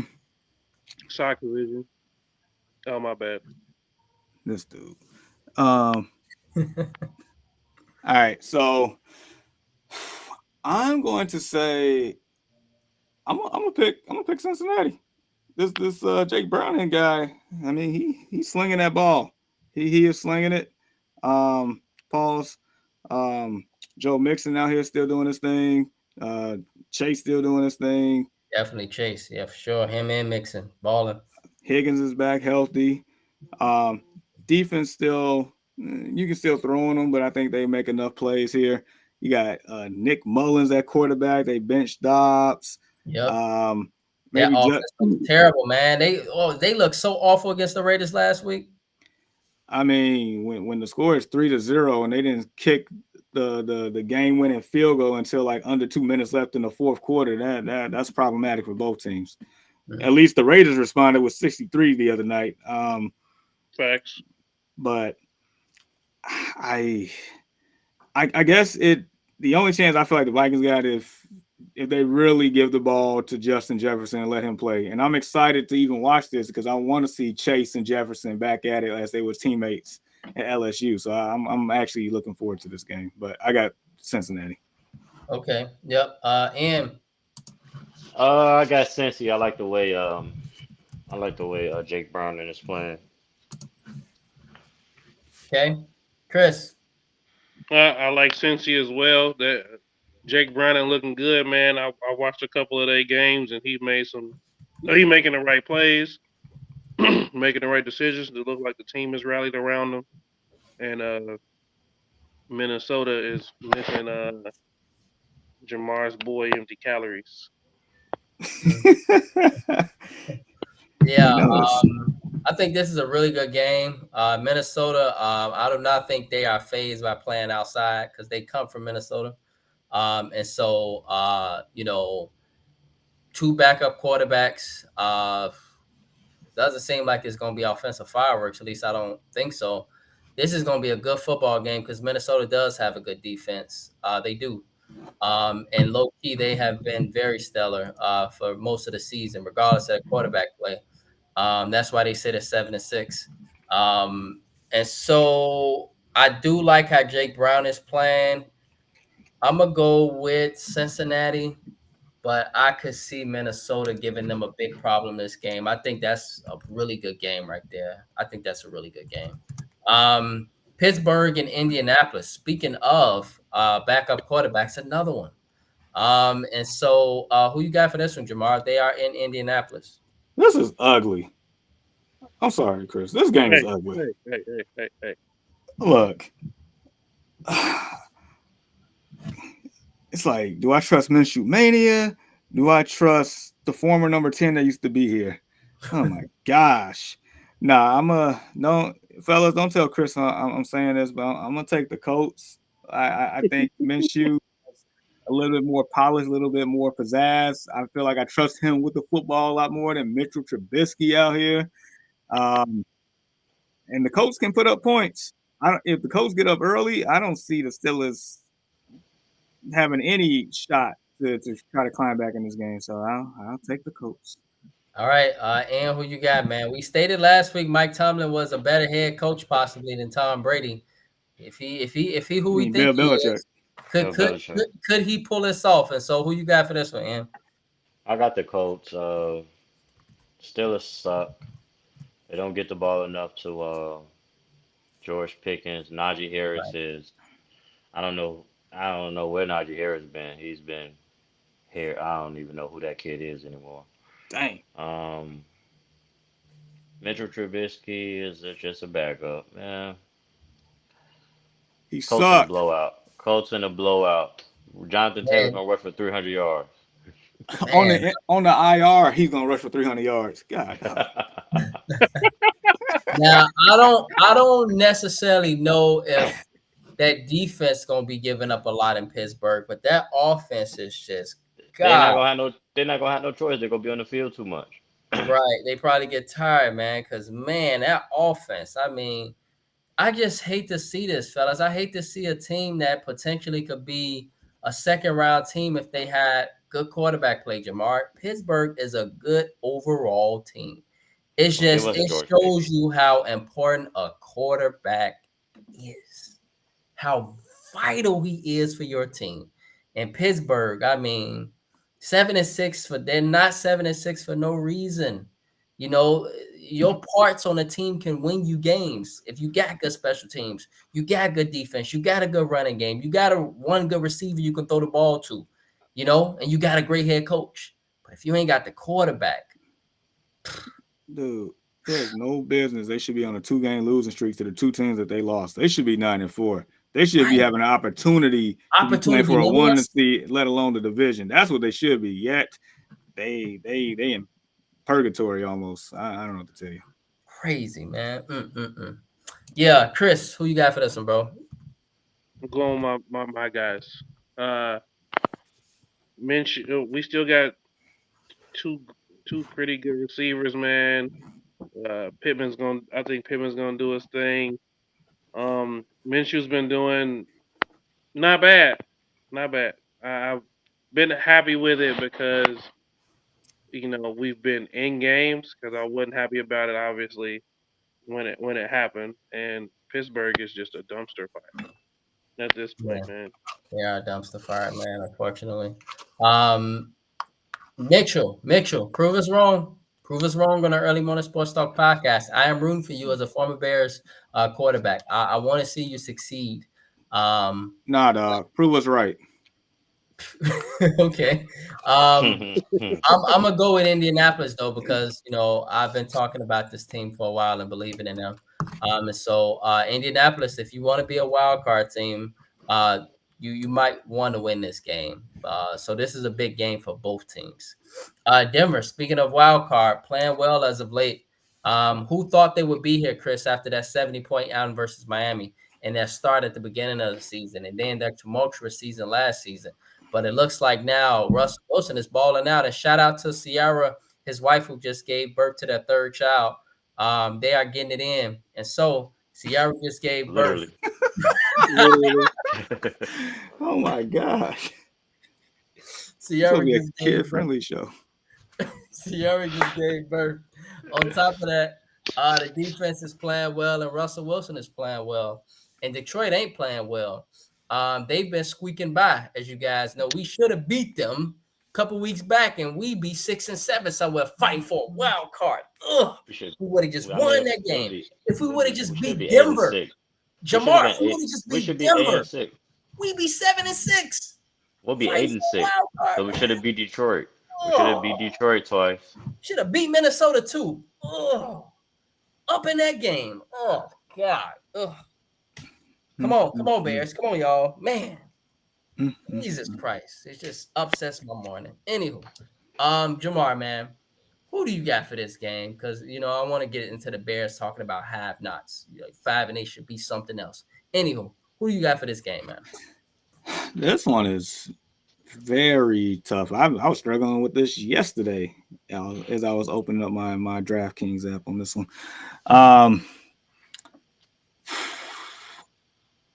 I'm gonna take Denver. We Broncos country, we riding around here these days. It's like that rust magic that we saw in Seattle. It's showing up now. This is the rust that we thought we was gonna see last year. This is the rust that we thought we was gonna see. But no, he's been efficient with the ball. Yeah, I mean, I get it. He's not throwing for 200 yards a game. It's pretty lackluster there, but he doesn't have to. Like, he's managing the game really well. He's making the plays when it counts. Cortland Sutton is a monster out here, just catching a ridiculous touchdown reception every week. For like the last 3 weeks, it's been a ridiculous. Green is running hard, man. That shout out to that boy from Cincinnati, man. Like that kid can play ball, and he's great around this time of the year for some reason. He's doing his thing. Javonte Williams doing his thing. McLaughlin doing his thing. The defense showing up. I think the Sean Payton, Russell Wilson dynamic is actually starting to pan out. He's a great head coach too, Sean Payton. At least I think he is. Like they're starting to play inspired football, and they on a winning streak. They're the second best team in the AFC West right now. So, nevertheless, I'm taking them. I think they go into Ian's grit house and they show more grit than the Lions right now. Mm-hmm. Yeah, Ian, who you got? Broncos country, let's ride. Woo. Okay, Chris. I'm gonna go with Detroit. I'm gonna go with Detroit. I feel like this is an opportunity for them to uh, right the ship, so to speak. You Mhm. know, they're 9-4. You know, they look like they was a contender real early. I think this is a time for them to right the ship, get everything back to smooth, and come out with a win. Right, right. This is a way to definitely silence the doubters. So I got Detroit. I think Detroit, they're a different team at home. They're a different breed. So I got Detroit. Um, Jamar, NFC South, man. Atlanta, this is a big game for them. Here we are. We mentioned the NFC South Championship. Somebody mentioned this a few weeks back in the NFL reactions and overreactions. And oddly enough, Atlanta, Tampa, and New Orleans are all at 6 and 7. And so, Jamar, who do you got for this one, Atlanta or Carolina? I think we all Cancun on this one, right? Okay. I Yep. was gonna ask. I was like, I don't know if Ian's gonna pick, but I think we can I Cancun this tried one. to I tried to pick them as an upset pick. I think it was last week, but it didn't work out so fast. So it's just a complete shit show in Carolina. Yeah, I they hate are that for not blocking Bryce. for that kid at all, and he out Yeah, there I hate just that running for for his Bryce. life. He running for his life. All right, we got Atlanta. Bears. They're in Cleveland tomorrow. Bears playing good football as of late. Cleveland, however, they've been stellar. But Cleveland has Joe Flacco at quarterback, who's an older man at this point in his career. But I'm not saying he's not a bad football player. He's playing decent with Cleveland. They're in Cleveland tomorrow. So Jamar, who you got for this one? All right, so I just want to point this out. I feel like I've been the only believer of this team the last couple of weeks because I was the one, you know, with enough cojones to pick our team to win these games, and they winning. So I just want shame on y'all for picking against the Bears. No, Shame I on y'all. agree. I mean, Chris is shame on me. excluded. Shame on me. Chris is another category, but y'all too. Shame on y'all. Shame on y'all. With that being said, this is going to be a very tough game. If I'm not mistaken, Justin Fields' first start in his career was against the Cleveland Cleveland. Browns, And it but was terrible. It was Jesus. terrible. because They didn't block. I mean, Matt ooh, that Nagy was a set that nightmare. man up for failure. Matt Nagy Yeah. set him up for failure. I think he only had 46 passing yards in that game. Um, Complete abysmal. This is a different story this time around. Yeah, the Browns defense is still great, but guess what? Our defense is great now. We have a great defense right now. They have a sitting duck at quarterback. We could put him in the same category with Happy Feet with Matthew Stafford and Matt Ryan, anybody else that looks like him. Basically, if we're able to pressure that man, Montez and yeah. I like our chances. If he's sitting back there and throwing the ball, because the last 2 weeks that he's been a starter, he's actually been lighting it up in the air, then we might be in trouble. But I'm gonna say that our defense has been consistent since that trade. I'm taking our Bears in the upset win, and therefore we only one game behind the last spot in the wild card. I mean, we're at the bottom of the tiebreakers right now, but that can all change. I'm taking our Bears again. Bear down. I'm taking my team, Chris. And Also, to a rebuttal to Jamar's comment, I haven't been picking the Bears because when I was picking them, they was losing every week.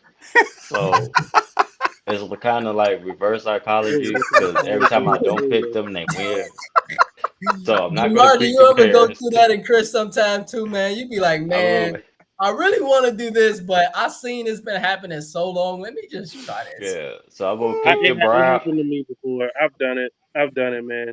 I'm gonna pick the Browns, but I don't really want them to win. I get So it. I'm gonna go with this trend. Every time I don't pick them, they win. So And I'm you gonna pick took the the damn Browns. words out of my mouth. Go Browns. I got Cleveland. Who you got, Chris? Yeah. Of course, he's taking Cleveland. Oh, I don't ever see Chris in all his visits. He's never picked the Bears. And I think that's I can't do it. Give me the Browns. Give me the Browns. You just Hey, can't. hey, man, look, Joe Flacco playing ball, man. Mhm. He Yeah. looked good back there under center. Yeah. Yeah, he My does. problem with picking the Bears is what are they gonna do with Fields? Like that's always the wonder. Are they gonna do what's best for him, or they gonna do the dumb shit that gets him beat up and look terrible, and then you get on Facebook and you see all the Bears fans complaining about the way he did.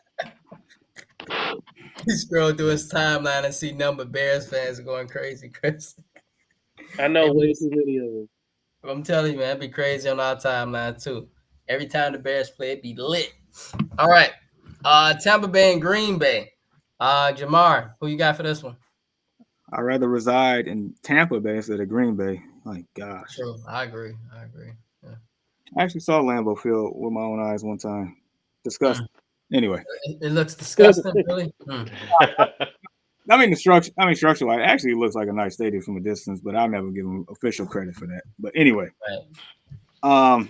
Looks like a bad taco or something. it's gonna give you diarrhea. I'm just Oh. saying that much. But,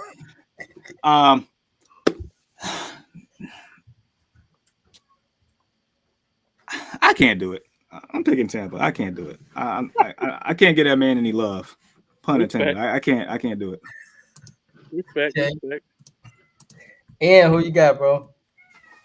Baker Mayfield sucks. I'm going with the Packers. Go, Pack, go. Chris. Go, Pack, go. Oh my All god! right. I gotta agree with I'm about to you, walk man. off. Baker Mayfield is trash. Trash. Trash. I'm going with the Packers. All right. Baker Mayfield, trash. Yeah.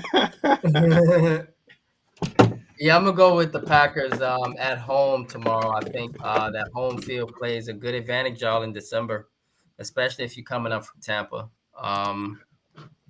Not saying that Baker Mayfield is, last time I seen Tampa Bay beat Green Bay, y'all remember, fellas, but 2 years ago in the 3 years ago in the divisional round, but that was with Tom Brady. So, Baker Mayfield is not Tom Brady. I thought that was the NFC Championship game. Was it? It was. Yeah. Yes, thank you, my brother. It Yeah, was with Tom the Brady. NFC Championship game. Because Aaron Rodgers should have ran for that touchdown instead of throwing that pass. That's what he should have did. Mhm. But thank you for not doing it. Right, and it was a decent game, but Tampa Bay owned them that game pretty much for most of the game, and I remember that game. But my point is that Baker Mayfield is not Tom Brady, and so I think Tampa Bay probably go out there and struggle tomorrow. So I got Green Bay. The Jets at Miami. Jets got a great defense. Miami look hobbled up. They lost to Tennessee last week. But they did give up 2 touchdowns in the final 2 minutes in order to lose the game. And the Jets had a dominant fashion last week because it seems like the quarterback came out to play last week. Who you got for this one, Jamar? I'm pretty much ready to propose to Cancun on this one, but it's a be careful because the Jets defense, they are consistent. They are, but Zach more so. Zach Wilson, man, he had a game last week, man. No, he played like he didn't want his show to be canceled forever. So I mean, I felt that the Disney Channel must go on that one. But I mean, I don't know if Tyreek Hill's playing or not. That's the thing for me. I'm gonna pick the Dolphins, but if Tyreek Hill's not playing, ooh-wee. That's all I'm gonna say. Right. Yeah, some of these statuses are questionable for some of these players. And who you got, bro? Man, I'm going with the Jets. I'm going with Zach Wilson have another big game.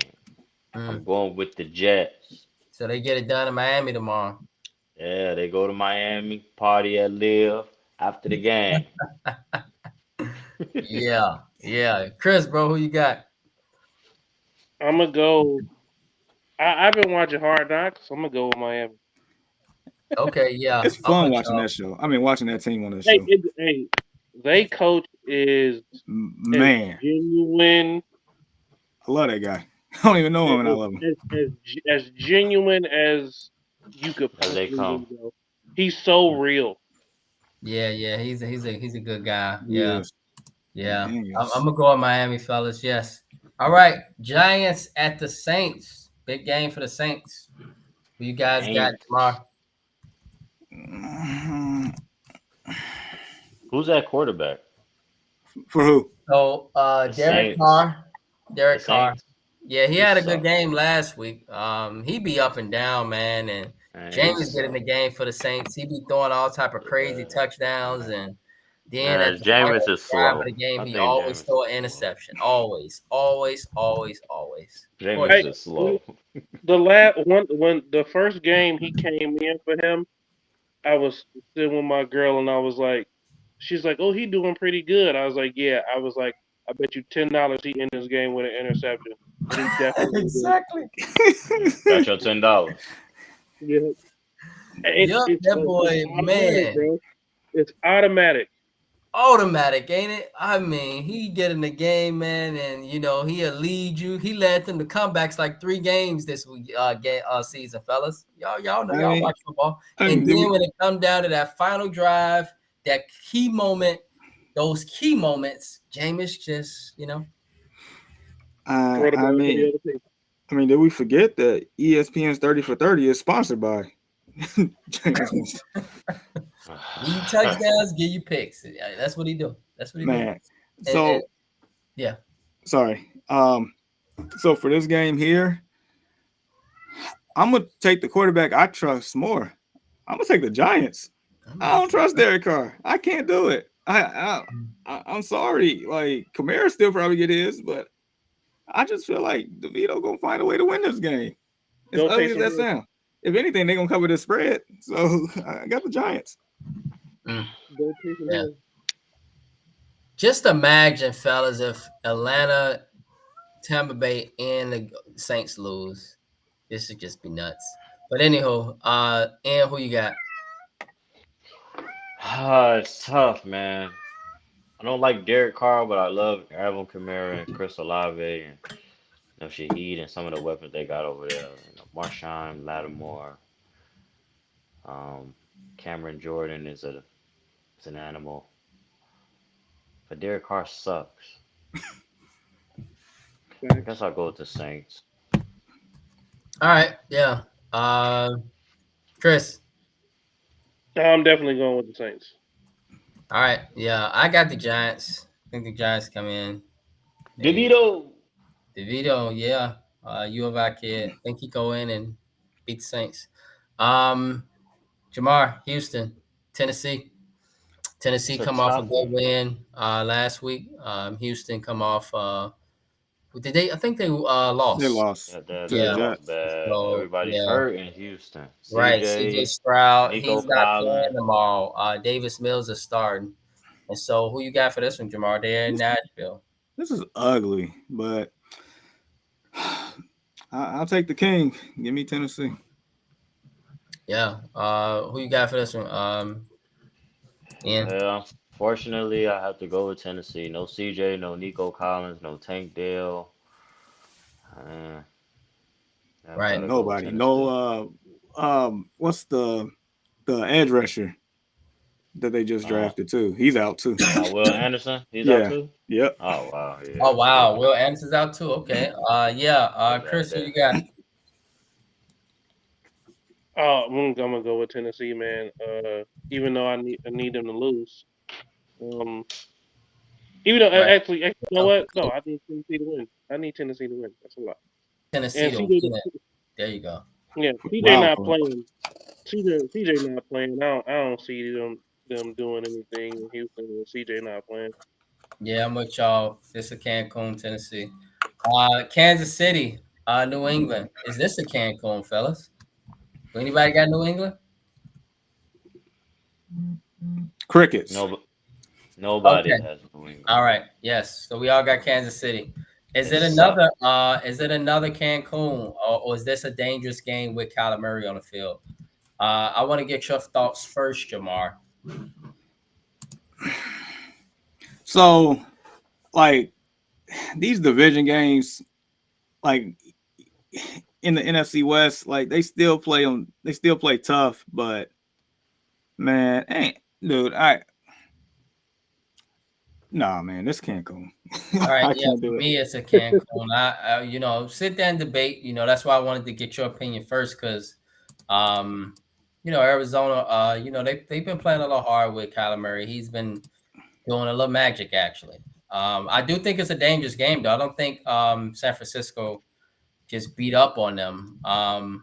If they do, then I think this is if they go in and beat up Arizona, I actually think it sounds crazy, but I think that is a statement win, because this could be a dangerous game with a quarterback that hasn't even been playing as much. He coming back fresh. The team is motivated, and on top of that, they're in Arizona. But if we got Cancun, I'm with it, and so cool. Washington. For fantasy football purposes, I need this game to be close. Okay. I need Kyler Murray to do something. All right. Yeah. Fantasy purposes. Yep. So, yeah. All right, fellas. Washington, LA. Jamar, who you got? I actually would suggest the Cancun on this one. Yeah, I'm with you. I got LA. Yep. Okay. Yeah. Yep. All right. I don't think this is a Cancun, especially since they're in Buffalo. Buffalo actually, kind of look like they pissed, and if they get in, guys, I think they could be dangerous. I really do. Who you got for this one, Jamar? So I learned this week, funny but not funny stat. So Jalen Hurts leads the league in interceptions when a team is ahead with 9. Josh Allen is second place with 8. So, Wow. So basically, none of these people could take care of the football when they need to. With that being said, I ain't taking this team in a long time, but based on how I've been seeing these two teams, I'm taking Buffalo, because that Eagles secondary is trash. No. Buffalo's playing Dallas, bro. Oh, I'm sorry. Wrong matchup. I was thinking 2 weeks ago. All right. With that being said, I'm still taking Buffalo. Dak Prescott has been playing sensational. I mean, he is definitely in the conversation for MVP right now, for sure. Mm-hmm. Yeah. But like you stated, Brandon, this Buffalo has been playing excellent. I just think that this is like you said, they're a dangerous team. They're playing hot at the right time. They know that this is now or never moment for them to make a run. So I think they'll get it done. Honestly. Yeah. That's a tough one. Yeah. And who you got, bro? It won't be the Bills, I'll tell you that. Dang. All right. So, all right. Chris, who you got? I hate picking the Cowboys, but I got to pick the Cowboys. All right. Yeah. Dallas go out and win this game, and Dak Prescott have a very, very good game. I think he surpasses Jalen Hurts at this point, because there was a question asked last week for MVP. Number one might be Brock Purdy. Might be Jalen Hurts, though. Who knows what the committee's thinking? But based off of this, because you disagree, Chris. Do you think that he is clear-cut number one, Brock Purdy? I don't think think it's between Brock and Dak. I don't think a quarterback should be at the top of the MVP race at all.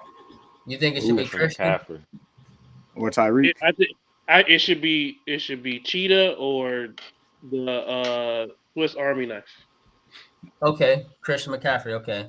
I see your point for both of them. I do. I especially see it for I especially see it for both of them, because they both have their teams, arguably at the top of their conferences. They're both first place in their division. San Francisco has the best record in the NFC. And so I can see your point definitely. Um, 2,000 yards, bro. 2,000 receiving yards. right. He's yeah, he's something else, man. It's gonna be a hell of an MVP race because Dak Prescott is right there too, man. He's right there too.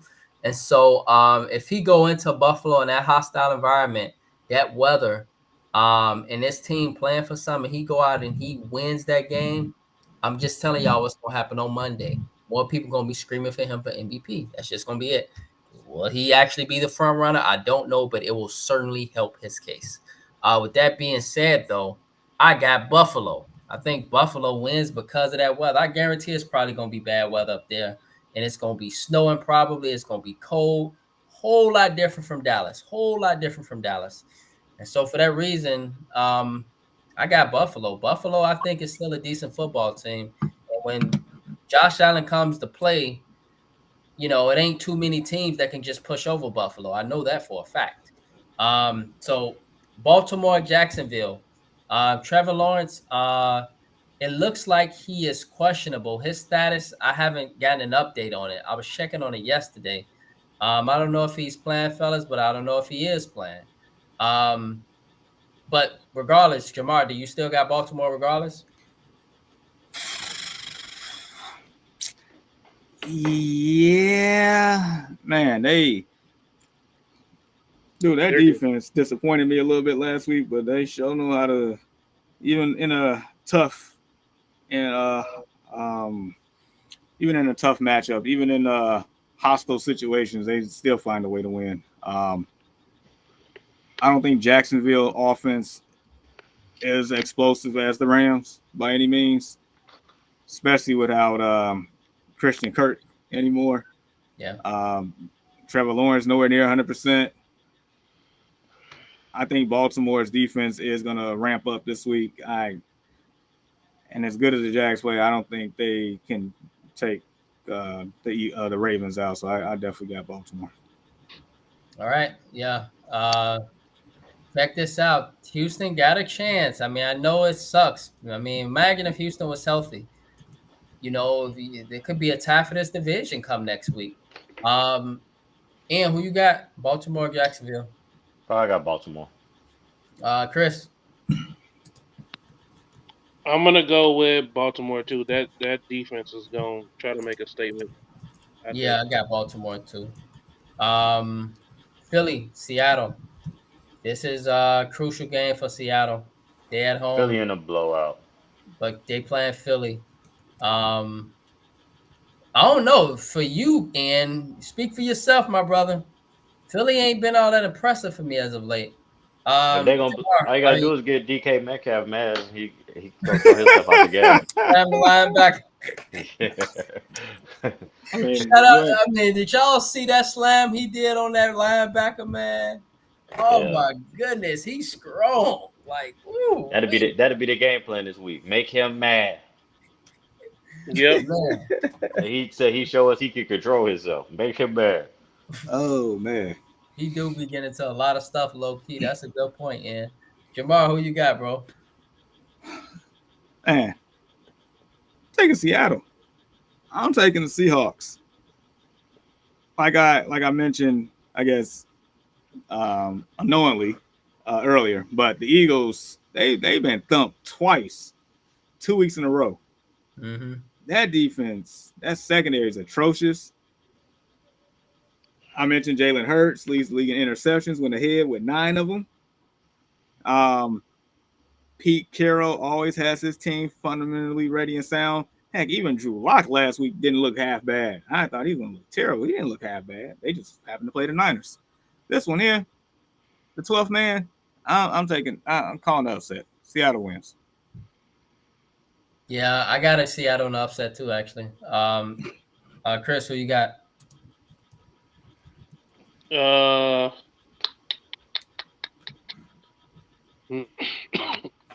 think the pressure's on the Eagles to play well. So I feel like maybe they press a little bit, and I think Seattle can pull it off. Okay. So you got Seattle. Yeah, Seattle. All right. Yes. So, world, that concludes our picks for this morning for NFL Week 15. So now, part of our segment called Instant. So, Ian, do you got anything for us this morning, brother, on Ian's? Yeah, I got two things. I know, me and you, Brandon, are, you know, we're Morgan Park Mustangs, but shout out to, Simeon's Wolverines going in a new direction with the head coach, Q Turner, the head coach Mhm. at Kenwood. Kenwood just won city this past year, and they got Jack Ramsey, former Wolverine. Quarterback, yeah, wide receiver. Quarterback, wide receiver, corner. Graduated in '08. He'll be the assistant head coach and offensive coordinator. I think that's dope. You're seeing all these CPS teams, and even with Mount Carmel, getting Jordan Lynch. He used to play there while we were there. You got Chris at Morgan Park. He used to play there. Now, these guys at Simeon, they're former Simeon Wolverine. So, you like to see that. I think that's the way it should be. Former players going back to coach these teams and coach these kids and giving back. I feel like that's a good thing.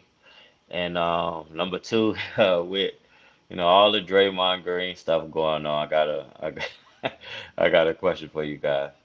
So if you having a fight in the NBA, who you taking? You taking Draymond Green, Ron Artest, Dennis Rodman? Run our Uh, test. I go first, man. I'm gonna take I'm gonna take Draymond. Part of me was leaning towards Ron because I know Ron got them hands too, but Draymond has shown it in practice. He's shown it in multiple occasions, and so I think Draymond is a gorilla, man. Not saying that Ron ain't a gorilla. Yeah. Dennis. I don't even know if Dennis can fight, but I know for a fact Draymond and Ron got them hands, so I'm gonna take Draymond. I think Draymond, he could get a UFC contract, low key. That's just me. Yeah, yeah. Jamar, Chris, y'all still thinking about it? I'm taking Ron. You got to be Ronnie, a special type of crazy to change your name to Meta World Peace, bro. Ain't nothing peaceful about that man. Nothing. Oh man. So yeah, I love to see I them. was I gonna love say to see them in a fight though. Jamar, Ron, and Draymond. That'd be a hell of a fight right there. man, I was gonna say Ron. I'll let you get that one. You know what? I'm gonna show some love for Dennis, and that's because so Dennis is. I know you got to be a different type of crazy to change your name for Ron and Meta, but Dennis, um, Crazy to put on that dress. I mean, to marry yourself, also to the be crazy enough to go in the WWF at the time to be wrestling and stuff just because he can. Just to settle this, like this dude, you don't know what to expect with Dennis. That's what makes him dangerous. I don't know what. Matter of fact, you got to be crazy enough to go to North Korea. Right, with Kim Jong Yeah. Un. Remember that conference with Kim Jong Un? He was drunk. Bruh, you have to be crazy enough to go over there as an Right, no, ambassador. literally right in their country, man. They could execute you or anything. So yeah, I mean that's a great question, Ian. My gosh, had me thinking. That I'm was gonna a go really good with one, bro. I'm gonna go with I think I'm gonna go with Ron Ron on this one, man. That's I mean he just different, man. No, He just different. I've literally been. I don't even know if I told this story. It was I was a kid. I don't know if a lot of people remember that Ron Artest got drafted by the Bulls. yep. Yeah, man. So this is when Absolutely. the Bulls wasn't they wasn't good. So I can remember as a kid, me and my dad being at the game. They were playing Milwaukee Bucks, and he got into it with Glenn Robinson, and they ran to the back and they was trying to get at it, man. It was crazy, man. Then you have to remember the fight. Brad Miller, Shaq, and him had when the Lakers came to Chicago. Yeah, I remember. Oh, yeah, yeah. He'd have been in some fights, man. Then, of course, the brawl in Detroit.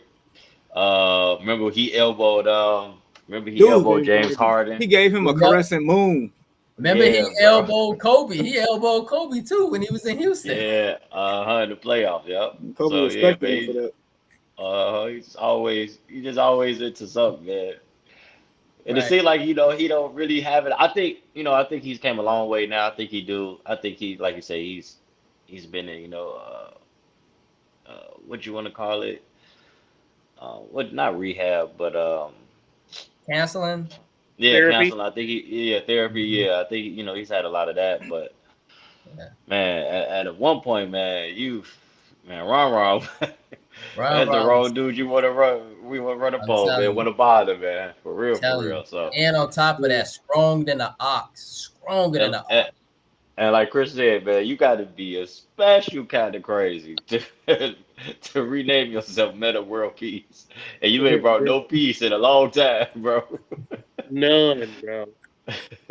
But I think from watching his documentary though, I see why a lot of things happen. Not saying that he's right in a lot of situations, but I feel like he's a good dude. I feel like he's a good dude, wholeheartedly. I just think, you know, nobody's perfect, man. But I'm Right. going with Ron. Yeah, but I think Draymond's a good dude too, Yeah, and nobody's perfect, and so maybe Draymond need to take that route, and get him some counseling and some therapy too, and see if it helps. Just see yeah, if it Maybe helps, maybe you know. Ron will reach out to him. Yeah, yeah, yeah. yeah, yeah, Maybe yeah, yeah, yeah, Draymond could yeah. reach That out to that that. him, Yep. and talk to him, and say, hey, man, I've been down that route before, man, and it leads to nothing but trouble. You already been fined and spent 6 million on fines. How much more you want to spend? I'm just saying, like it's a lot of money, man. So I think Ron would put Draymond in a chokehold if he didn't listen to him. Hey, he might need that. But you gonna listen to my advice? You got him hemmed up Meta World Peace. while Right. being peaceful. and so yeah, fellas. With that being said, let's now conclude to our final thoughts and shout outs. And so, Jamar, we start with you and Ian, and then we give Chris our final word, I guess. And so, Jamar, bro. Somehow I survived 2 hours with the man on the set today. No, but I got two.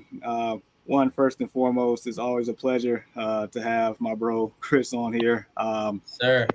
I mean, heck, there's a reason why he's the first person to be under my Jago Sports brand. There's and it's self-explanatory. I mean, you gave the perfect introduction to him this morning. I was nothing less than proud of everything that you said about the man. So Chris, anytime you're on here, it's always a great moment, even though, I give you slack, but I'm always enjoying myself when you're on here. Second thing, just want to give, I think Brandon, you saw the post that I made while we was on here, but apparently Teddy Bridgewater at the end of this year, he's going to retire, man. So needless to say, 82 gloves. Teddy had a journey in his career. Started off with the Vikings, had that horrific knee injury, didn't think he was gonna come back. He ended up coming back, had some good stints in the league. I think with New Orleans that one time, New Orleans and Carolina. Denver. I mean, he's definitely been a mentor, and the things that he does in the community as well is just sensational. Yeah. So shout out to a great career. Nonetheless, the journey that you take to get there. I mean, it's always I've learned this over the course of my life.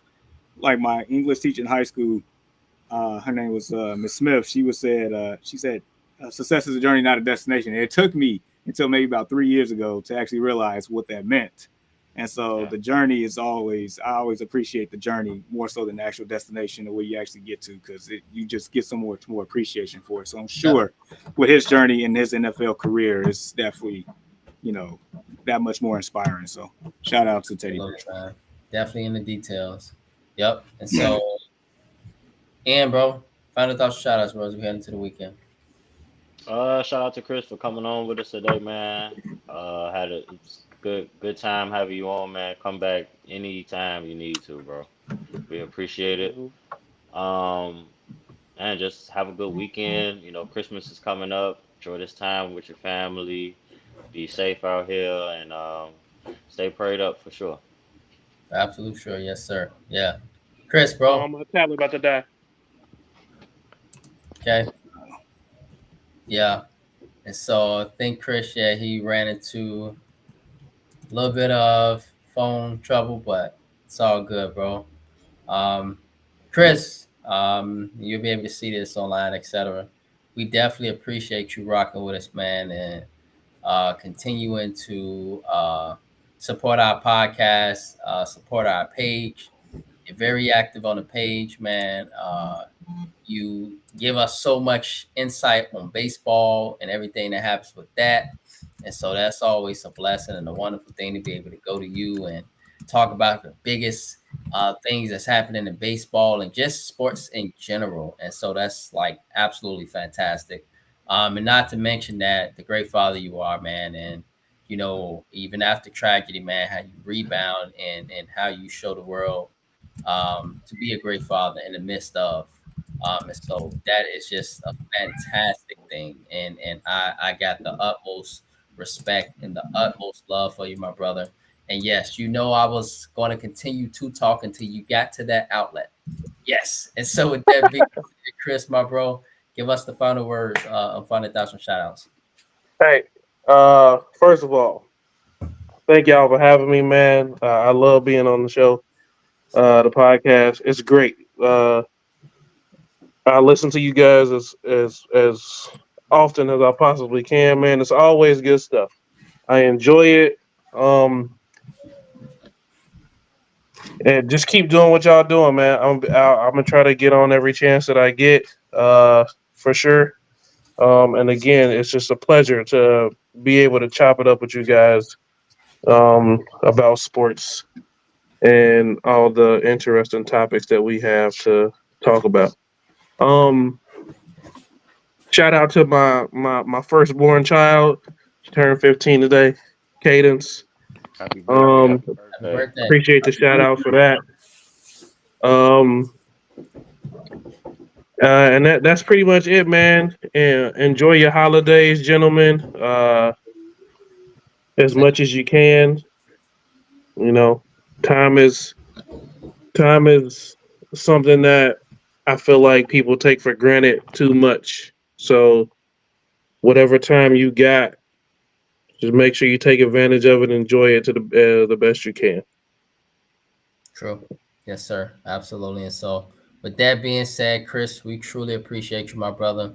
Appreciate the conversation. Appreciate the love. Appreciate the support. And so, with that being said, again, happy birthday to your firstborn. Happy birthday to my mother. Yes. Rest in peace, mommy. Happy And birthday. so, Happy birthday. thank you Happy all. birthday. Happy birthday. Rest in peace. Appreciate it, fellas. And so, with that being said, remember, with God, all things are possible. All things are possible. Good morning, Reese. Good morning. Good morning, Reese. We appreciate the support and the love, and may you all have a blessed and safe weekend and have a great holiday weekend as the holidays approach. Thank you again for supporting the Early Morning Sports Talk podcast. Have a blessed weekend. Peace. Peace.